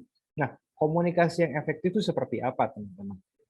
Ya, komunikasi yang efektif kan mungkin udah dibahas ya, sempat dalam pertemuan kemarin gitu kan, sama Ibu Stevi ya, sempat ya untuk komunikasi yang baik itu seperti apa gitu kan. Nah, komunikasi dalam perusahaan, di dalam lingkungan, hanya lakukanlah komunikasi yang perlu kalau itu berhubungan sama pekerjaan. Itu tips yang saya berikan gitu. Karena kebanyakan ketika kita memberikan komunikasi yang tidak sesuai dengan konteks yang terjadi di suatu tempat atau suatu lingkungan, maka komunikasi tersebut dianggap kurang baik gitu ya. Jadi untuk menghindari konflik di tempat kerja atau di dalam lingkungan, gunakanlah komunikasi yang baik. Komunikasi yang baik itu seperti apa? Gampangnya, lakukanlah komunikasi yang sesuai dengan konteksnya. Jangan membicarakan atau memberikan inputan yang di luar konteks, gitu ya. Gitu. Mendengarkan secara aktif atau dalam manajemennya active listener, gitu ya. Mendengarkan secara aktif merupakan hal penting untuk mengelola konflik, untuk memastikan bahwa penerimaan para manajer telah memiliki pemahaman yang benar. Kalau di sini saya perawat lagi karena sempat digunakan di Rumah Sakit Dimension materi ini gitu ya. Memastikan bahwa manajer itu mendapatkan masukan, inputan dari para stafnya gitu teman-teman. Gitu. Oke, ini ada yang tanya nih dari Fianka ya. Saya coba untuk jawab dulu nih. Saya pernah mendengar suatu statement bahwa di dalam diri manusia itu pun ada konflik. Nah, bagaimana seorang pemimpin menjadikan konflik sebagai nilai positif yang akan membangun sebuah kekuatan kerja? Oke, pertanyaannya bagus ya dari Fianka ya. Manusia punya konflik, ya betul, konflik batin gitu ya. Kadang seorang leader itu harus melakukan yang baik, tapi baik dan benar itu belum tentu tegak lurus teman-teman ya untuk Fianka ya. Jadi bagaimana seorang pemimpin menjadikan konflik sebagai nilai positif yang akan membangun sebuah kekuatan kerja. Gampangnya seperti ini. Ketika Anda seorang leader, pisahkan dulu. Kalau konflik tersebut konflik batin, konflik pribadi, konflik pribadi tersebut bisa saja menjadi motivasi atau bahan bakar untuk kekuatan kerja. Contohnya gini, di keluarga kita ada masalah, ya tentunya itu akan menjadi suatu konflik buat kita karena kita kan berperan macam-macam ya. Kita berperan sebagai keluarga, juga sebagai karyawan gitu kan, walaupun dia leader. Nah, apa yang perlu kita lakukan? Kita menjadikan suatu konflik di keluarga tersebut yang mengganggu kita, membuat kita menjadi konflik batin, itu menjadi goal kita. Kalau saya punya solusi terhadap konflik tersebut, caranya apa? Gitu. Gampangnya begini. Misalkan saya orang tua ya, anak saya baru mau masuk sekolah, kemarin baru daftar. Kemudian dalam kondisi sekarang kan otomatis biaya pendaftarannya harus dibayar di muka gitu ya, dalam kondisi PPKM. Karena saya sedang PPKM di Bandung. Nah, kemudian kalau PPKM, otomatis yang terjadi di kebijakan perusahaan yang saya bekerja adalah salary saya dipotong 50%. Nah, saya punya konflik pribadi nih. Bagaimana saya perlu memenuhi kebutuhan anak saya untuk sekolah dengan situasi salary saya dipotong 50%. Tapi saya harus pisahkan dulu. Itu adalah masalah yang harus saya hadapi. Saya face it. Oke, itu harus saya beresin. Masalah kedua adalah, saya tahu gaji saya dipotong 50%, tapi saya punya tanggung jawab yang sama. Kemudian, saya mencari way out. Kalau saya lebih efektif, karena kita WFH, berarti work from home, berarti banyak pekerjaan yang bisa saya lakukan sekaligus ya. Untuk controlling tim saya, untuk follow up customer saya secara langsung, karena saya yang mengatur waktunya. Kalau saya bisa closing lebih daripada target yang ditetapkan perusahaan, otomatis saya akan mendapatkan hasil yang lebih baik gitu kan. Nah, itu yang saya lakukan teman-teman. Jadi ketika saya punya konflik pribadi, saya jadikan konflik tersebut menjadi sebuah kekuatan dengan menemukan way out-nya. Jadi kita harus tahu way out-nya apa gitu. Kalau konfliknya masalahnya sekolah, ya harus dibayar gitu. Cara bayarnya bagaimana? Dengan saya bekerja gitu. Saya tahu pekerjaan saya menghasilkan penghasilan yang tidak sepenuh karena kondisinya PPKM, ya saya harus bekerja lebih keras lagi. Bagaimana caranya supaya saya bisa achieve gitu. Biar saya mendapatkan lebih dari 50%-nya. Jadi kuncinya adalah jangan pernah menyerah atau menyalahkan kondisi. Kurang lebih seperti itu. Pianka, apakah menjawab? Menjawab, Pak. Terima Oke. kasih. Terima kasih, Pianka. Ada lagi yang mau bertanya?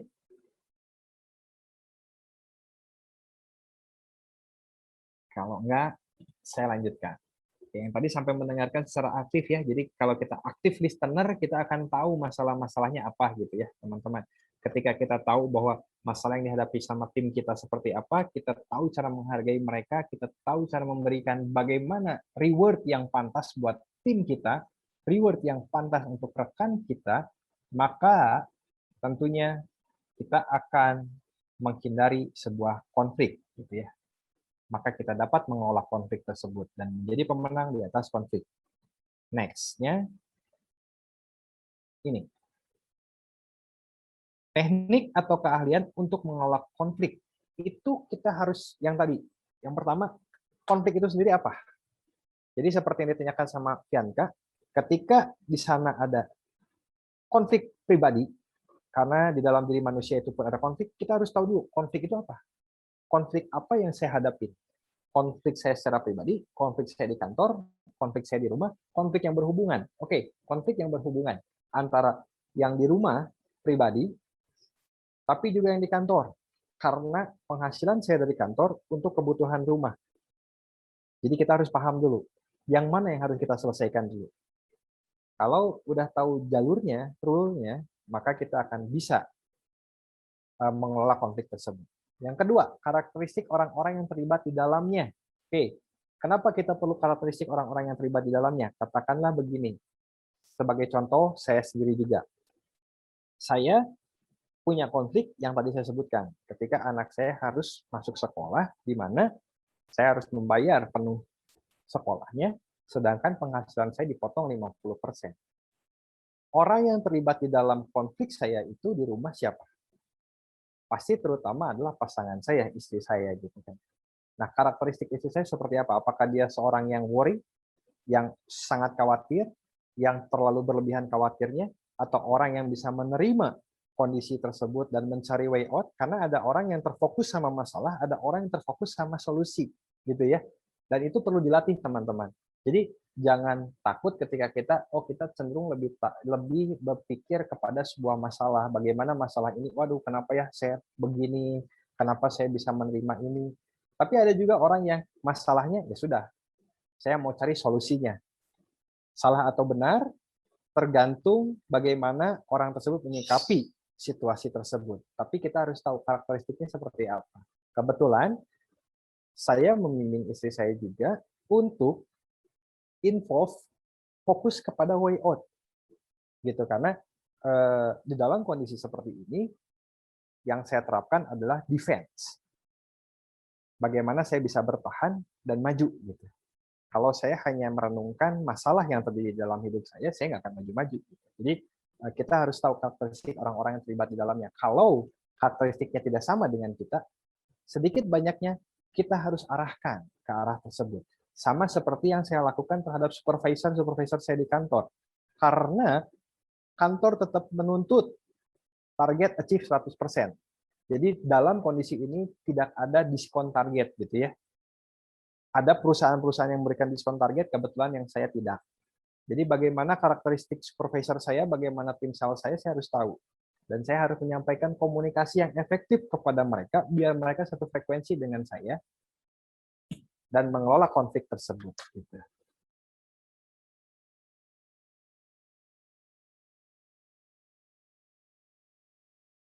Oke. Ini ada pertanyaan lagi ya. Dari Novita. Pak, saya mau tanya, konflik dapat menjadi positif karena orang yang berkonflik dapat mengetahui apa yang dimaui pada masing-masing yang berkonflik. Oke. Nah, pertanyaannya, jika orang yang berkonflik mau belajar apa yang dimaui orang lain, itu bisa selesai. Konflik jadi positif. Tapi jika orang yang berkonflik tidak peduli, tidak mau belajar apa yang dimaui orang lain, bagaimana konflik dapat menjadi positif? Oke. Terima kasih buat pertanyaannya, sangat bagus sekali gitu ya. Jadi gini, tadi saya sudah berbicara di awal bahwa konflik punya dampak. Ya, dampak itu terjadi setelah adanya risiko. Nah, ini adalah risiko. Ketika kita tahu karakteristik orang yang terlibat di dalamnya, saya tidak mau tahu, ego saya tetap tinggi gitu kan. Ya silahkan, nggak apa-apa. Kamu pokoknya harus benar. Dia tidak belajar apapun dari konflik tersebut. Anggaplah seperti itu ya. Terus, gimana konfliknya bisa jadi positif? Positif itu akan terjadi hanya untuk orang yang berpikir positif. Jadi akan menjadi positif buat siapa? Buat kita yang mengerti bahwa orang tersebut tidak bisa diajak komunikasi.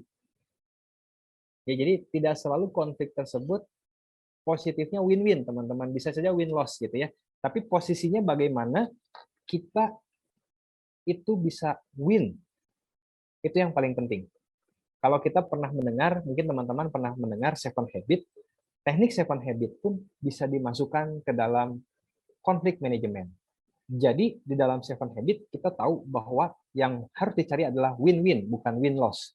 Tapi di dalam kondisi lapangan, jika kita sudah mengupayakan terjadinya win-win, dan ternyata orang yang berkonflik dengan kita atau organisasi yang berkonflik dengan kita tidak mau mengerti kondisi konflik dan tidak mau belajar dari konflik, maka kita tidak bisa mengubah apapun, teman-teman. Tapi menjadi positif ketika apa? Ketika masalah tersebut dijadikan suatu contoh untuk khalayak lain, untuk tim kita sendiri, biar tidak terjadi lagi. Yang kedua, menjadi positif kepada diri kita sebagai siapa kita, sebagai karyawankah, bahwa kita tahu, oh perusahaan kita seperti ini ternyata, menjadi bahan pertimbangan apakah kita akan bertahan atau tidak. Karena positif atau tidaknya itu tergantung kita, teman-teman. Kan kita yang tahu tentang manajemen konflik, kemudian manajemen konflik tersebut kita manfaatkan buat diri pribadi. Bagaimana kalau terjadinya saya sebagai leader? Saya punya konflik dengan anak buah saya, dengan tim saya, dan tim saya tidak mau tahu, tidak mau belajar dari konflik yang terjadi. Artinya, saya punya kemudahan, eliminasi tim tersebut, teman-teman. Jadi saya tidak punya lagi beban terhadap itu. Karena ketika seorang leader mau mengeliminasi timnya, dia punya banyak pertimbangan. Pertama, kedekatan, teman-teman ya. Yang kedua, prestasi gitu ya. Tapi kebanyakan emosional lebih diutamakan. Orangnya mau belajar, orangnya siap menerima kondisi, itu akan membuat dia lebih baik di dalam prestasi. Tapi ketika terjadi konflik, kemudian dia tidak mau belajar dari konflik tersebut dan melakukan lagi kesalahan yang sama, maka ini akan membuat saya atau seorang leader lebih mudah melakukan eliminasi terhadap orang tersebut. Gitu. Jadi nggak masalah kalau misalnya lawan bicara kita tidak mau belajar dari konflik tersebut. Kurang lebih seperti itu Novita. Apakah menjawab?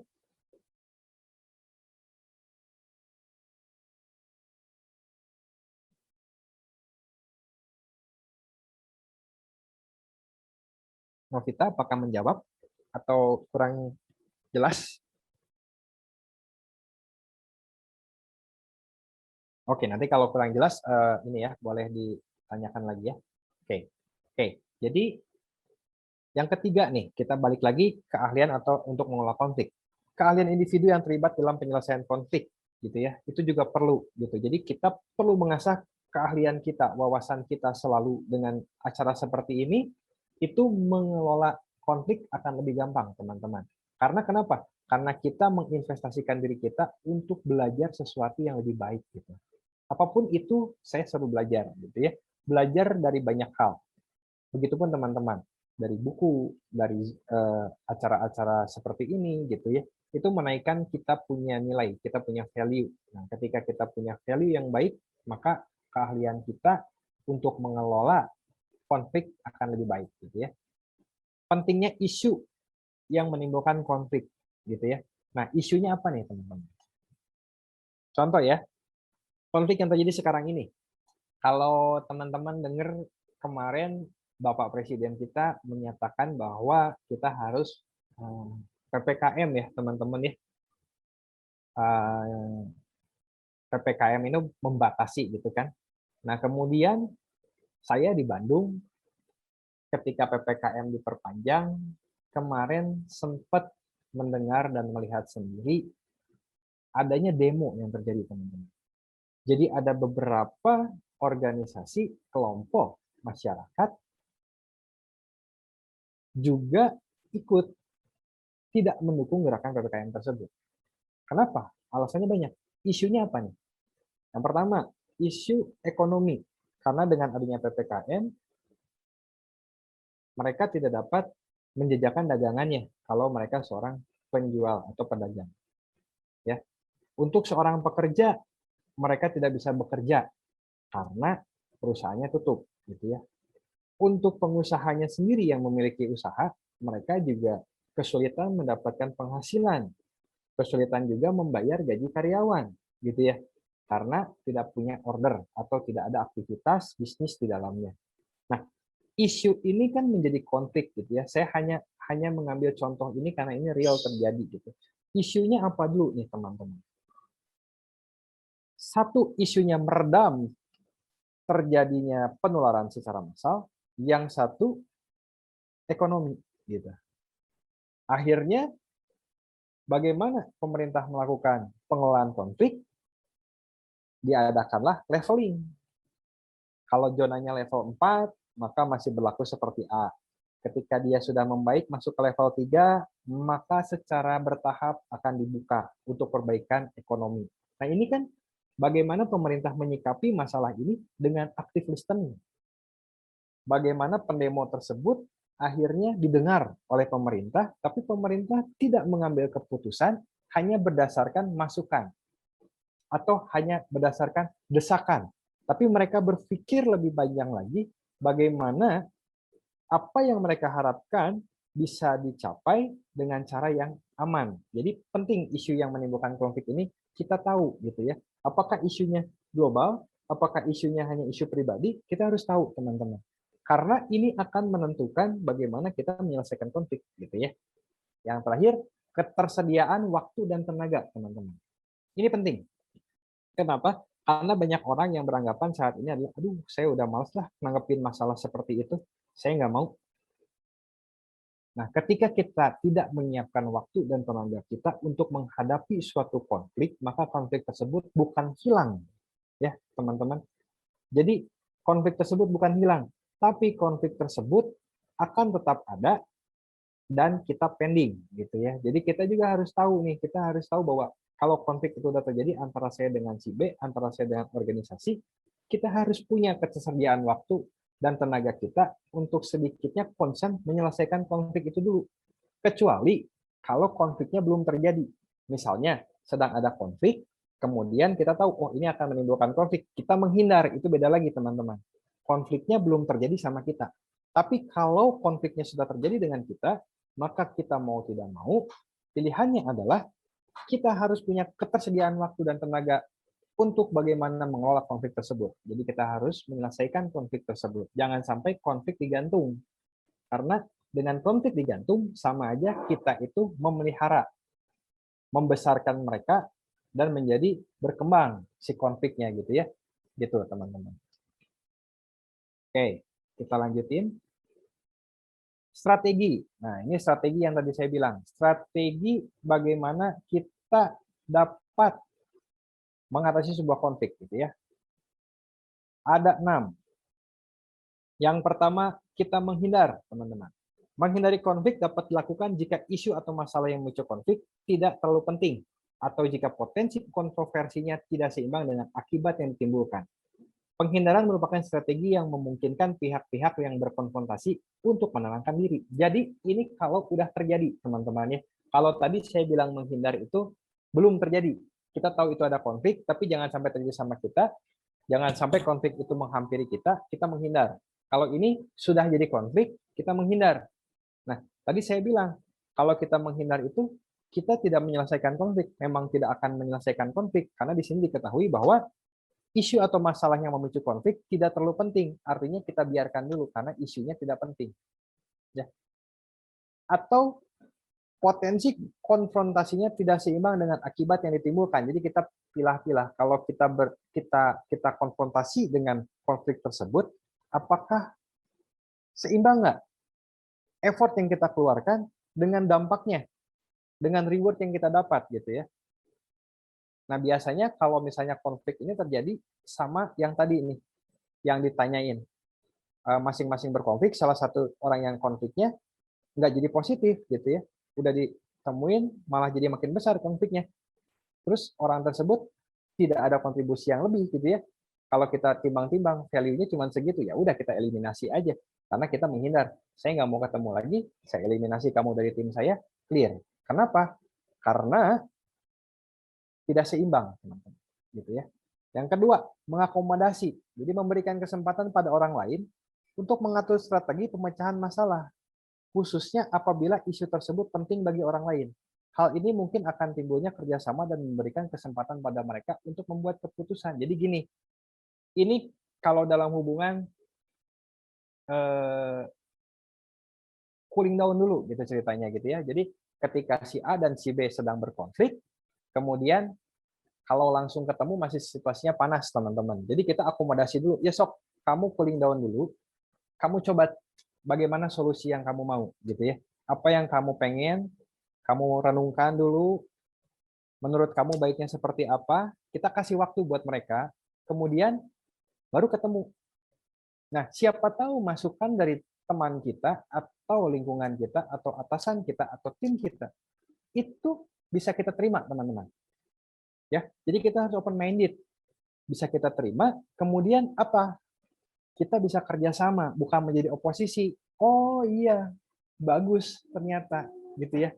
Ternyata dia punya keahlian di bidang tertentu sehingga dia bisa menjadi tim buat kita, gitu ya. Kita akomodasi, gitu. Begitu. Yang ketiga, kompetisi. Gunakan metode ini jika percaya bahwa nih ya, saya atau Anda lebih banyak informasi dan keahlian yang lebih dibandingkan yang lain ketika Anda tidak ingin mengkompromikan nilai-nilai Anda. Jadi gini, maksudnya apa? Kita lihat ya, kalau yang 3 dan 2 ini sebetulnya contohnya udah kita ketahui gitu ya. Di dalam apa? Di dalam pemilihan presiden, teman-teman. Pada saat Pak Jokowi naik gitu ya. Kita tahu ya, pada saat Pak Jokowi jadi presiden, lawan politiknya pada saat itu adalah Pak Prabowo, teman-teman. Saya tidak bawa isu politik, tapi maksudnya saya menjelaskan strateginya ya. Jadi antara Pak Jokowi dan Pak Prabowo punya visi misi. Ya, teman-teman pasti paham, punya visi misi. Tapi tujuannya, dua-duanya untuk apa? Untuk memimpin negara ini. Artinya punya kesamaan. Kalau dua-duanya pengen menjadi baik buat negara ini, kenapa mereka harus berdebat gitu ya? Tapi kan nggak bisa, karena ini pemilihan presiden. Presiden hanya ada satu, nggak bisa dua. Dan akhirnya pemilihan langsung dilakukan dan dimenangkan oleh kubu yang lain, gitu ya. Nah, apa yang terjadi? Apakah Prabowo marah atau seperti apa? Tidak. Terus apa sikap Pak Jokowi memusuhi Pak Prabowo? Tidak. Apa yang terjadi dalam pemerintahan? Kita berbicara tentang manajemen dan strategi konfliknya ya, bukan politik personalnya, gitu ya. Apa yang dilakukan? Mereka melakukan akomodasi, kesempatan orang lain untuk mengatur strategi pemecahan masalah. Apa yang dilakukan? Ketika Pak Jokowi menjadi presiden dan memilih menterinya, Pak Prabowo diajak menjadi Menteri Pertahanan. Gitu ya. Kenapa? Pada saat debat presiden, apakah Pak Jokowi pada saat itu mengalah? Tidak. Apa Pak Prabowo mengalah? Tidak juga. Kenapa? Karena masing-masing punya informasi dan punya keahlian dibandingkan yang lain. Dan tidak mau mengkompromikan bahwa saya yang terbaik, dia yang terbaik. Jadi silakan masyarakat memilih antara A atau B, gitu ya. Ini biasanya terjadi dan bagus. Jadi teman-teman bisa tahu bahwa bagaimana suatu konflik itu terjadi dan bagaimana penyelesaiannya. Nah, apa yang dilakukan sama pemerintah pada saat itu? Akhirnya apa? Ditarik ya. Karena mereka sadar tujuannya sama. Dan yang terbaik itu adalah kita bekerja sama dengan oposisi kita. Kenapa? Karena oposisi kita yang sangat tahu apa kelemahan kita, dan yang kedua, kita tahu bahwa oposisi kita punya keahlian di bidang tertentu, gitu ya. Jadi kalau misalkan saya di dalam perusahaan nih, saya punya pesaing pada saat itu kan saya tidak mungkin langsung dalam posisi ini. Yang saya lakukan pun sama, teman-teman. Saya melakukan kompetisi dengan lawan saya, dengan pesaing saya ketika memperebutkan posisi ini, gitu ya. Jadi kita bersaing karena kita di sales, gitu kan. Nah, lalu apakah setelah saya naik menjadi marketing division head, kemudian saya tendang pesaing saya? Tidak. Tapi saya ajak dia untuk menjadi tim, gitu kan? Karena saya perlu dia. Perlu dalam bidang apa? Pengalaman dia, usia dia lebih lama bekerja di tempat tersebut, dia lebih tua daripada saya, dengan kebijaksanaannya, dengan experience-nya, jadi bisa memberikan masukan kepada saya hal-hal yang mungkin saya nggak tahu, gitu ya. Begitu. Nah, terus yang keempat, kompromi atau negosiasi. Masing-masing memberikan atau menawarkan sesuatu pada waktu yang bersamaan, saling memberi dan menerima, serta meminimalkan kekurangan semua pihak yang dapat menguntungkan semua pihak. Gini maksudnya. Kompromi dan negosiasi itu berarti kita sudah mau mencapai yang namanya mufakat kalau dalam pelajaran PPKN waktu zaman saya SD, gitu ya. Kalau udah ada kompromi dan negosiasi, berarti masing-masing memberikan dan menawarkan offering pada waktu yang bersamaan, gitu ya. Oke, saya maulah masalah ini selesai, saya kasih way out dari saya seperti ini. Yang B, oke, saya juga kasih way out, aturannya seperti ini. Kemudian saling menerima, negosiasi, oh saya nggak bisa ini, saya mau kompromi di sini. Akhirnya apa? Kekurangan semua pihaknya kita eliminasi. Yang nggak mau si B, yang tidak mau ada poin A, si A yang tidak mau ada poin B, kita eliminasi, kemudian ketemu di satu titik temu yang sama. Kalau tadi dalam contoh Pak Prabowo dan Pak Jokowi sama-sama mau memimpin Indonesia menjadi yang lebih baik, berarti kita ambil tolak ukurnya itu aja, gitu ya. Kenyataannya seperti apa, saya nggak masuk dalam politik, tapi itu sebagai contoh aja bahwa itu adalah kompetisi, akomodasi yang benar-benar real terjadi dan disaksikan sama teman-teman semua, gitu ya. Nah, negatif-negatifnya kita eliminasi, kita tentukan satu tolak ukur yang bisa dipakai untuk menguntungkan semua pihak, gitu. Nah, itu kompromi dan negosiasi. Yang kelima, memecahkan masalah atau kolaborasi. Nah, ini yang tadi saya bilang. Pemecahan sama-sama menang, dimenangkan individu yang terlibat mempunyai tujuan dan yang kerjasama. Jadi gini, kita harus punya ajakan ketika lawan konflik kita tidak berpikir solutif. Ya, ketika teman kita, ketika sosial kita lebih fokus kepada masalah, kita harus bisa mengajak mereka menjadi active listener. Oke, saya paham masalah yang kamu hadapi, kemudian kita ajak untuk pindah fase kepada problem solving atau melihat solusi daripada masalah itu. Kalau dua orang yang berkonflik atau dua kelompok yang berkonflik sudah fokus kepada problem solving, maka akan terjadi kolaborasi antara orang yang berkonflik, individu yang berkonflik, kelompok yang berkonflik, untuk sama-sama memecahkan masalahnya. Nah, tapi begini Pak, kebanyakan masalahnya berbeda. Masalah untuk si A belum tentu masalah untuk si B. Masalah si B belum tentu masalah untuk si A. Kan seperti itu kan?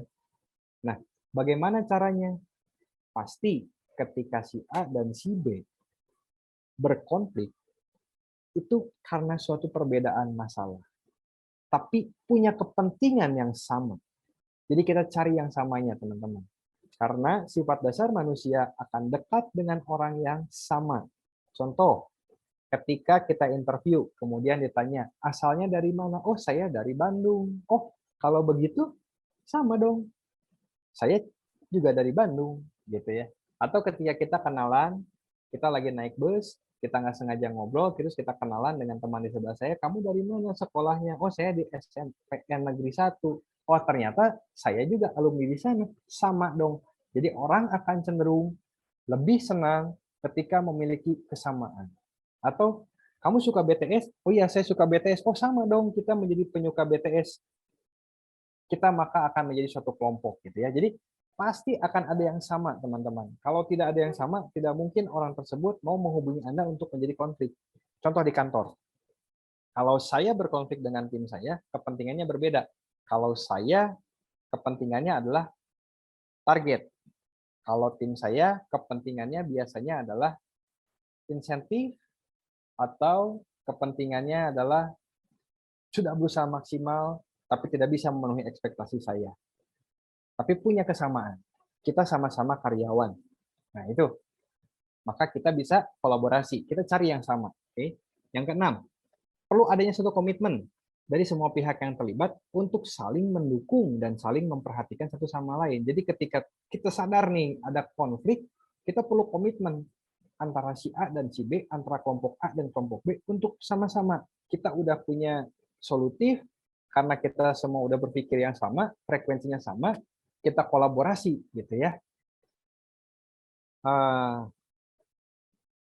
Baik, Ruby, kalau mau itu boleh mau sholat maghrib dulu.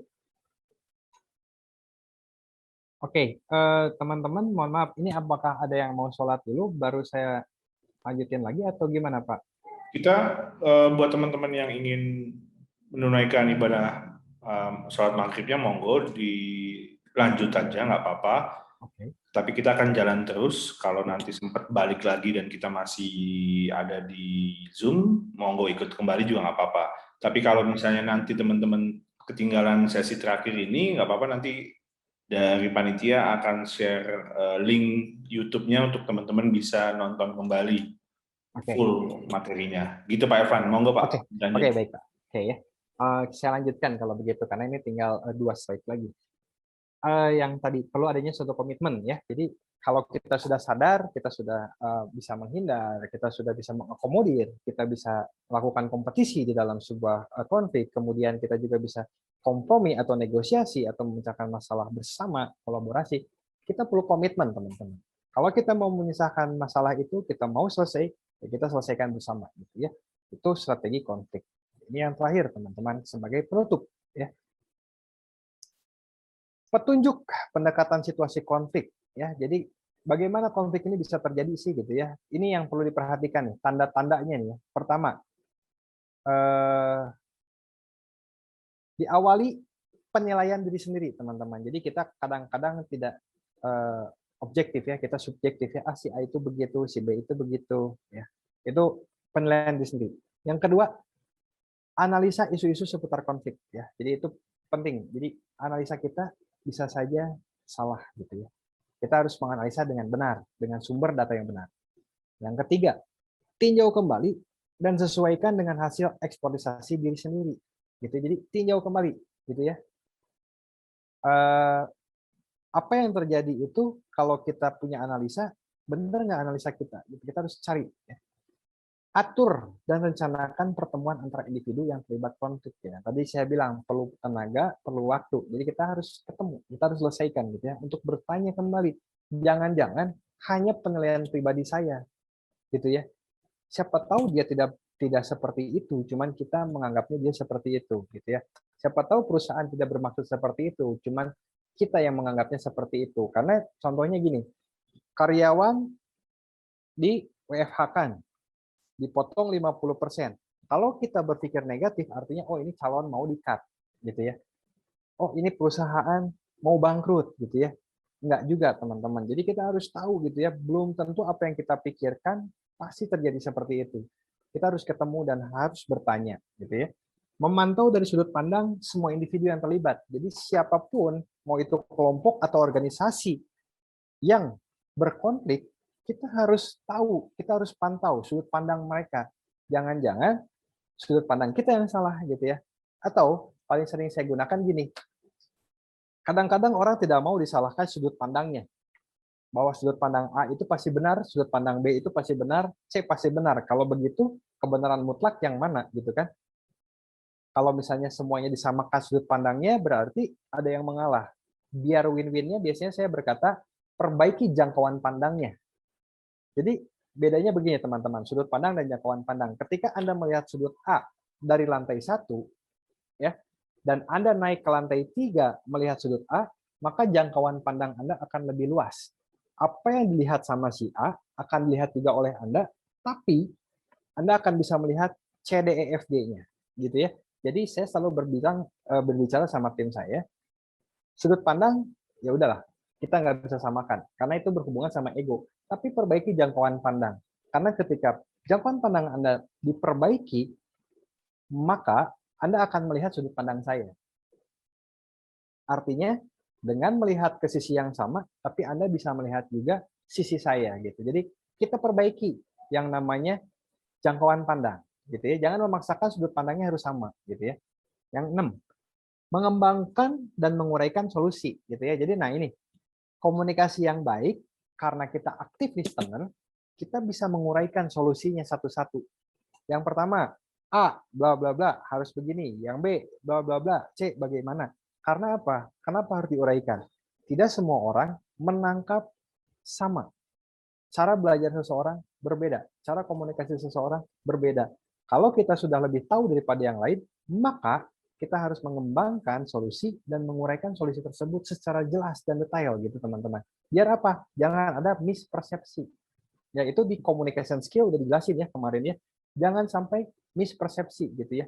Kita harus detail gitu ya. Sedetail-detailnya. Yang ketujuh, memilih solusi dan melakukan tindakan. Artinya apa? Ketika kita tahu ada konflik, kita harus fokus kepada way out dan kita action teman-teman. Jangan hanya dipikirkan. Kalau kita hanya kebanyakan mikir, solusinya A, B, C, D, F, G, tanpa kita action, maka konflik tersebut juga tidak akan selesai. Jadi perlu juga action. Makanya perlu waktu dan tenaga, teman-teman ya.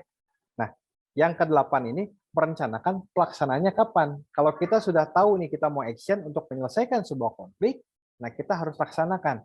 Kapan? Deadline pelaksanaannya. Kapan kita harus selesaikan konflik tersebut, gitu ya. Nah, kira-kira inilah teman-teman materi daripada konflik dan stress management. Semoga apa yang saya sampaikan bisa bermanfaat bagi teman-teman. Dan tentunya kalau teman-teman ada yang mau nanya, silahkan. Kalau udah clear semua, ya saya terima kasih dan mohon maaf kalau misalkan ada yang kurang jelas atau ada kata-kata yang salah yang saya sampaikan gitu. Tapi jauh dari maksud saya untuk melakukan tindakan-tindakan yang tidak baik, gitu ya teman-teman. Ya, terima kasih Pak Elvan. Ya teman-teman, ini kesempatan teman-teman buat bertanya selagi Pak Elvan masih bersama kita di sini di Zoom ini. Apakah ada pertanyaan dari teman-teman? Saya juga baru tahu nih Pak Evan, ternyata sudut pandang sudah ada lagi yang upgrade, berarti jangkauan pandang ya Pak ya. Jangkauan pandang, Pak, gitu Iya, Pak. Jadi baru juga kadang-kadang nih buat saya.